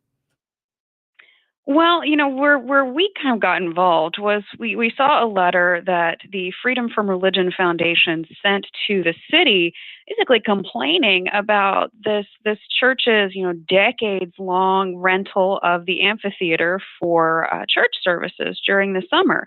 And that letter made some pretty wild claims about, how it was, they said it was unconstitutional, and we're trying to pressure the city to revoke the access that the church had to the amphitheater. And so what we did is, this is our area of practice. We've won several Supreme Court cases in the area of free religious exercise and expression. And we wanted to set the record straight, because there's absolutely no constitutional problem with a church renting an amphitheater. And is it just renting, or is it the idea that they are somehow being prioritized compared to other entities that want to rent the amphitheater? It's funny. FFRF talked a lot about the idea of priority, but I can't really find anything that looks like priority to me. I don't know the details, but I'm not seeing anything that looks like that. And one of the big complaints was, well, they're getting a reduced rate. Okay, well, it's very common for government to provide a reduced rate to nonprofits, what churches usually are, because, this isn't a concert. They're not making money off of it. So why would you charge them the same amount that you would charge a big concert that's making a bunch of money off of it? Now, some of the city council leaders up in Dillon are saying, well, now we've gotten a lot of people that rent it. We're getting overwhelmed with the amount of entities and organizations that went to rent it. And so we're going to put a pause on all of these. Can you give us an update on where the city council is in their deliberations about how they're going to use Dillon's amphitheater? Well, I'm not privy to those details, so I'm afraid you'll have to ask someone with the city council on that point. Did the city council attorney resign, though? I think I saw that she was a little frustrated with the direction of the city council. Well, that's my understanding from the news articles, but you know about as much as I do, and attorneys can resign for various reasons. But the bottom line is that if the advice they're getting, now I don't know what advice they're getting, but if the advice they're getting is to exclude the church because it's religious, then that's a constitutional violation. And Colorado has a history of treating Christians a little weird. Jack Phillips has another case before the Colorado Supreme Court. You had 303 Creative go all the way to the U.S. Supreme Court. Jack now in his third lawsuit. He's been before the U.S. Supreme Court. And now this case over whether or not a church should be able to have equal access to a public amphitheater. You're not directly representing the church, and correct me if I'm wrong on this, but you saw the news and you felt like it was important to step in and provide some commentary and guidance for the city council. Is that right? Yes, that's correct. Because, it's pretty common for organizations like this one to send dramatic letters saying that something is a constitutional violation. If you actually look at the letter, and if you're experienced in this area of law, it's crazy and it's just not good advice. And we don't want to see churches getting shut down for completely unconstitutional reasons that really don't have to be. It doesn't have to be a controversy. And the belief is, the argument that you all are making is that when it comes to public events, public accommodations, the amphitheater up there, churches should have equal access. Everybody should have equal access. And the city council should provide equal access, or can they be discerning in who they allow to use that property? So there's a lot packed into that. So the idea here is that religious organizations and people who want to engage in religious expression cannot be excluded because what they do is religious. This is kind of harkens back to this old idea that, that government can't have anything ever to do with anything that looks like it may or may not maybe endorse or sponsor religion. And that's just not the law anymore. That's not how the Supreme Court analyzes it. And in fact, there are a lot of cases explaining that if the government excludes a religious organization or a church from receiving a benefit that's available to everybody, so you could be talking about a scrap tire grant program for resurfacing a playground, you could be talking about school choice funds, you can be talking about the rental of a publicly available space. If you exclude them because they're religious, that's illegal. Talking with Leah Patterson. She's senior counsel with First Liberty Institute. So I'm guessing you believe that things are changing with how courts interpret the kind of relationship between the church and the state. In the past, we've had these kind of ideas of strict separation, no 10 commandments hanging on the walls in our public schools. But things seem to be changing at the federal level on this with some Supreme Court cases. Can you give us some insight into how government, church, faith, how they all interact might be changing in legal theory? Well, it's been changing a lot in the past decade. And, the examples I just gave you with the scrap tires and the school choice and what have you, those are actual cases, where the Supreme Court has changed the course. And sort of the bottom line of where we are right now is that this test of whether something may look like it endorses religion, that's not the test anymore. And I'll just point out that the words separation of church and state are not actually in the Constitution anywhere. So that's not a legally relevant phrase. That's not a test a court will apply. But the test the court applies is in a case like an amphitheater or other publicly available benefit, the question is whether the religious entity is being excluded because of their religion, because of their religious identity. And if that's the case, then that's going to violate the Constitution, because people should not be excluded from equally participating or receiving a public benefit because they're religious. And the government doesn't have to, run for the hills because they sing hymns of a Sunday. It's just that's their own speech, and the government has an obligation to treat them equally. The broader, test of what is and isn't a violation of the Establishment Clause is a test called the history and tradition. So what the court looks for is a particular practice consistent with the history and tradition of the nation. And a really good example of this is the issue of legislative prayer, where you had the first Congress, and pretty much every Congress since then open with a prayer from a chaplain. And you know what? That's perfectly fine, because the first Congress passed the First Amendment. So they couldn't have been doing something they thought would violate that First Amendment. So that's just an example of what the court is looking for. Leah Patterson, senior counsel with First Liberty Institute, joining Jeff and Bill live. We're talking about the amphitheater in Dillon, and that the Freedom from Religion Foundation has filed a complaint saying that they don't have equal access. I want to go back to some of the earlier information that you had, Leah. Do we have anything from the Freedom from Religion Foundation or anybody else showing that organizations had been routinely denied access for the specific time that the church had requested and has been using that amphitheater for their summer services for the past 40 plus years? Do we have any examples of another organization requesting the time and being denied? Not one. That's important. It's very important, but also the broader issue is, when you're looking at managing how you allocate a space that, you can only rent out for a certain number of activities, I mean, all the government needs is a neutral rule for figuring out how they allocate that space. First come, first served is a perfectly serviceable rule, and the church has been here for 40 years.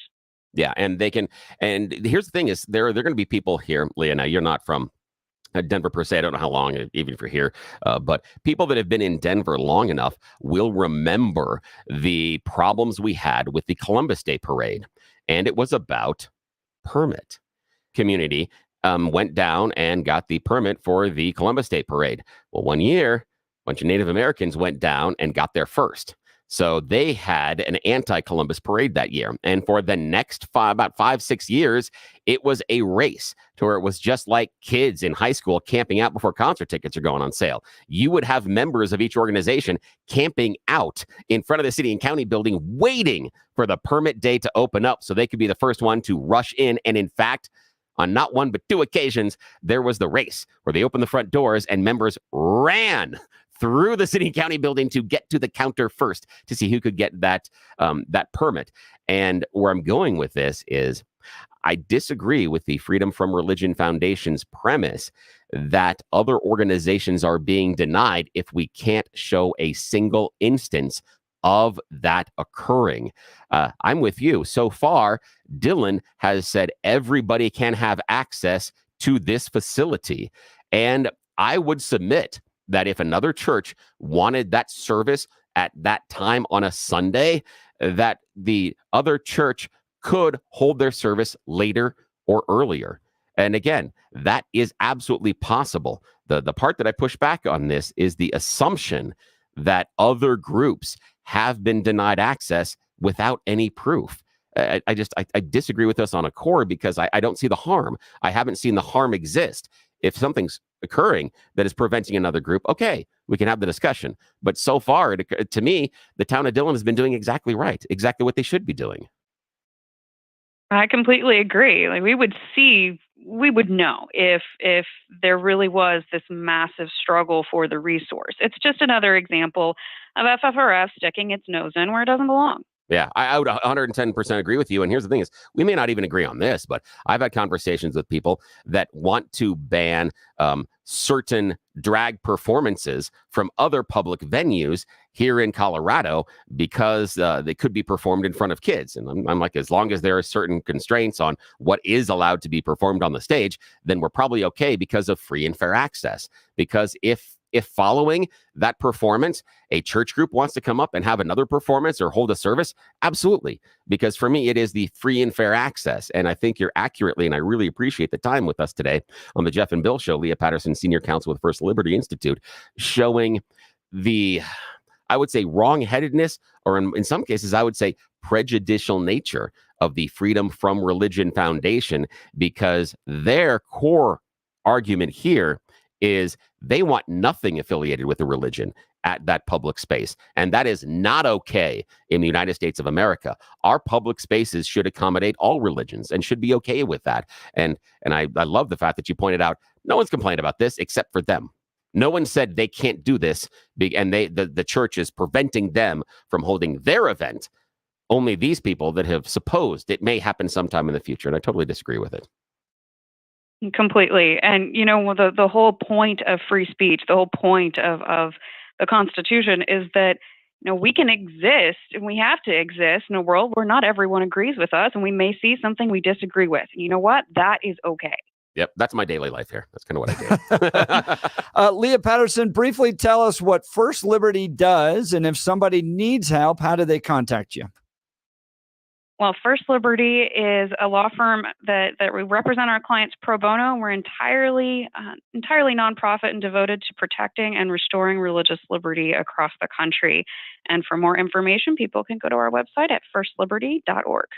Leah Patterson, Senior Counsel with First Liberty Institute, weighing in on this effort up at Dillon with regards to restrictions on churches and their use of the Dillon Amphitheater. We'll continue to monitor this. And Leah, we thank you for taking time to be on the Jeff and Bill Show. My pleasure. Good to be with you. All right. When we continue, there's possibly a shakeup happening at the Department of Justice. The Daily Signal recording that there may have been perjury and false statements made by one of the top officials at the Justice Department, Kristen Clark. We'll be covering that and more. You're listening to the Jeff and Bill Show. News Talk 710 KNUS. At this hour in London, I'm Stuart Smith, and here are the top stories we're following. Hunter Biden's lawyers have filed for a retrial on a procedural technicality. 2 weeks ago, he was convicted of 3 criminal counts relating to the purchase of a gun in Delaware in 2018. Now his lawyers say the trial began without a mandate from the appeals court, which correct procedure dictates should have been issued beforehand. No date has yet been set for sentencing. The US and South Korea are beginning 3 days of talks on splitting the cost of hosting more than 28,000 US military personnel on the Korean peninsula. The negotiations come as North Korea sends another 350 balloons full of trash across the border. Chris Gilbert reports. The talks are beginning earlier than expected, and experts believe that may be because South Korea is trying to lock in an agreement before this year's presidential elections, just in case Donald Trump becomes president again, because the last time he was in the White House, he asked South Korea to pay more than 5 times its current contributions, asking them to up them from $1 billion to $5 billion. And that's what you need to know at this hour. I'm Stuart Smith in London on Salem News Channel.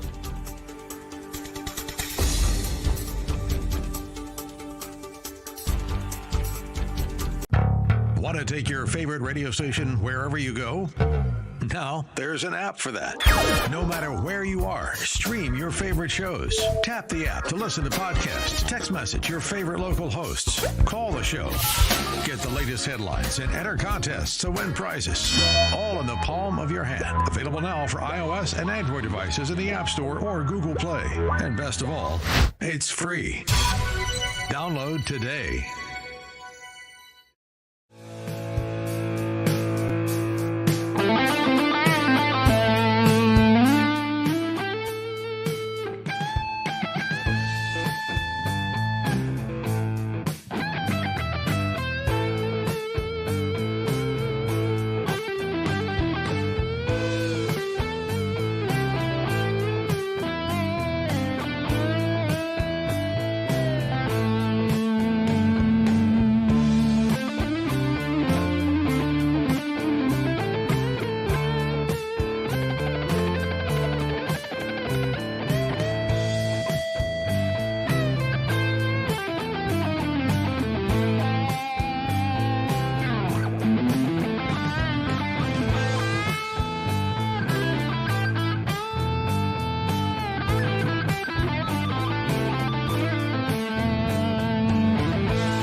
Welcome back to the Jeff and Bill Show. Merrick Garland's Department of Justice has got a little fire going on. The Justice Department's Kristen Clark, Assistant Attorney General for Civil Rights, will be hit with 3 ethics complaints and a criminal referral. Article 3 Project is filing the ethics complaints and criminal referral, which calls upon Attorney General Merrick Garland to open a criminal probe into Clark on the grounds that she knowingly and willfully made materially false statements and that she committed perjury. There is ample evidence to support this referral for false statements and perjury. Mike Davis, founder and president of Article 3 Project, said of the criminal referral, Davis's organization is focused on defending constitutional judges and opposing radical judicial nominees. The filings follow an April 30th report revealing that for the first time that Clark hid her arrest for a domestic violence incident and his subsequent expungement from investigators when she was awaiting Senate confirmation for her high-ranking Justice Department post. Her ex-husband has told the Daily Signal that Clark attacked him with a knife. This is one of the top people in the Department of Justice. Slicing his finger to the bone when they were married in 2006. The record was later expunged. Asked by Senator Tom Cotton during her confirmation, since becoming a legal adult, have you ever been arrested for or accused of committing a violent crime against any person? She responded, no. But she had been arrested. That's weird. She had taken a knife to her ex-spouse. Yeah, this is not fair. But do Trump supporters like her because she's a fighter now? I'm sorry. Totally not fair. Totally not fair. Totally not fair. And she's wrong. Yeah, she should be brought up on charges, especially perjury. Absolutely. Absolutely. Absolutely. 110%. This is where we're going to be going now. When I saw this, I'm like, okay, well, she believed that since it had been expunged, that she didn't need to disclose it, that she had a little bit of flexibility there with regards to saying all these details, that it was an option to not disclose the incident. This assertion shows an utter disregard for the role of the United States Senate in evaluating the worthiness of a nominee for confirmation. Neither Kristen Clark nor the state of Maryland is entitled to decide what information the Senate deserves to know. That prerogative lies with the Senate. And Senator Cotton asked a routine question, and Kristen Clark failed to answer it honestly. So when I saw this, I go, we're just going to pick through everybody's lives these days. We're going to, this is the new lawfare we're going to be in. And if you had an arrest, but not necessarily a conviction, is it a gray area? All that stuff. I don't know. What do you think? Do you think she should be out? The Assistant Attorney General for Civil Rights, should Merrick Garland be opening a criminal case into whether or not she lied before the Senate? Or are we now into lawfare? And they're just going after her because she's a Democrat, and we're now going to do this. Give me a call, 303-696-1971, 303-696-1971. All right, let's go to some of the text messages. Back to our previous discussion on separation of church and state. Please wake up. There is no separation of church and state. Thomas Jefferson made that clear several times. Liberals want us to believe it. Nothing in our Constitution states such a wording. Suzanne, thank you for the text message. Yeah, we were talking about this effort up at the Dillon Amphitheater. Is it Christian privilege that a church gets to utilize the amphitheater? Interesting conversation up there. And is Colorado just this kind of place where you're always going to end up with the Jack Phillips, the Lori Smith, and now this church in Dillon because, the one area you can prosecute and persecute somebody in this state is if they're a Bible-believing Christian. Let's go to Steve, Miami. You're on the Jeff and Bill Show. Good morning, Steve. Oh, hi, Jeff. How are you today, sir? Well, I'm great. What's on your mind? Well, I mentioned to your producer there, I believe that's Sorry, you jumped there for a sec. Go ahead, Steve. Oh, sorry. Am I gone? No. You're on the air. You're on the air. Go ahead and talk. I'm sorry. There's a technical issue there for a sec. No problem. I've called Terry in here. I got a friend who's all over that stuff. But yeah, I'm a law enforcement officer. I noticed you haven't mentioned that, and it says Steve in Miami, but it doesn't say anything about being a law enforcement officer. It's probably a good idea to include that information on there so people are aware of that. What's on your mind, Steve? Okay, sorry, I didn't. You're feeling a little bit combative. I just wanted to speak about poll watchers, amongst other things, people who are out there doing the job of law enforcement. And let me tell you, if I see a poll watcher out there thinking that they're a law enforcement officer, I'll shackle them up, put them in handcuffs, put them in bracelets immediately. Well, I'm looking at the screen right now, Jeff. I'm trying to give you the benefit of the doubt here. What are you smiling about? Why do you have a big smirk on your face? Are you somebody who wants to cause some sort of an issue here? Are you somebody who doesn't respect LEOs? Hey, I'm gonna get into this one here, Steve. Here's the deal. Your friend's coming in here. So you've got a third party in here now. I got two people coming at me. No, and now I'm feeling like Steve. There's a confrontation here, and you Steve. guys are being very confrontational. No, I'm not being confrontational. I don't think at I've all. said a single thing. Jeff hasn't said anything, and you said you're seeing him on the screen. Maybe Jeff. Maybe Hang on, when I ask you a question, when a law enforcement officer asks you a question, maybe you do answer them. Maybe you show the I'd love to get arrested Steve, for a radio interview. Tell us this, Steve. Tell us, Steve. When do we get to talk on our own show? I've tried to answer you twice so far, and you've interrupted me. This is our show. When do we get to talk? Tell me. You go ahead and talk all you want, and then when you're done, you tell us that it's our turn, and we'll continue. Please go ahead.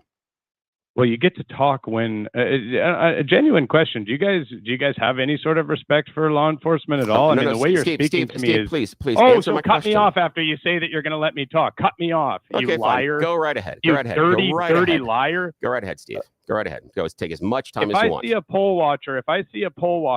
I see anyone, all these people, I'm going to watch over. I'm going to bring my gun out and watch the poll. You didn't go to this. You didn't go to school. You didn't go through basic anything. You don't have what it takes to do that, and I don't want to see it.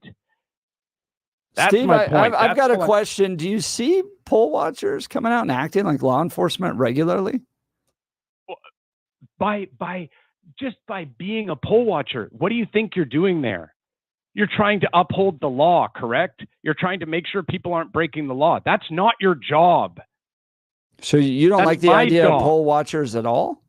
No, of course not. It's the job of law enforcement. Who do you think you are? I'll be honest with you. I've been a fan of your show for a long time. Speaking to you on the phone right now, though, this is a disastrous phone call, and I think you guys are two of the most disrespectful gentlemen that I've ever spoken to. And by the way, I'm not in Miami at all. I live close to you. And let me tell you, I hope I don't run into you out on the street and there's an opportunity where you need some help from me, because you ain't going to get it. Okay. You done? I'm done and you're done. Okay, thanks. Appreciate it. Gave you all the time that you wanted. And I just want to know, based on the listener, who was the combative one there? Who was the one at the end? I've never heard a cop get angry at a poll watcher. And again, here's the thing. Okay. And here's the thing. Okay. Personally, Steve, I get some questions about whether you are an officer at this I don't point. think he is. And I question whether or not you have the badge. And if you are, I got to talk to your supervisor, my friend, because here's the idea. What you've just told us is that whatever's going on with Jeff or I, and you run into us on the street, you're not going to help us. You've just told us that you're going to make a choice to not do your job. That's interesting, especially when you take that oath. You smile at me, Billy. Now, and here's the thing. Here's the thing, Steve. You wanted to go back to why Jeff was smiling. Here's the deal. Okay. And this is where I was trying to go. Yeah, totally. This is where I was trying to go with this, Steve. I'm sorry that you weren't in a headspace in which you had the ability to listen at this time. But Jeff and I, much to our chagrin, have these cameras in our faces. Neither one of us are super happy about it, but that's where the industry is. This is usually an auditory medium. The medium, however, is expanding into a visual. We don't want to be on camera, but in order to play in this pool, this is what we have to do. And guess what?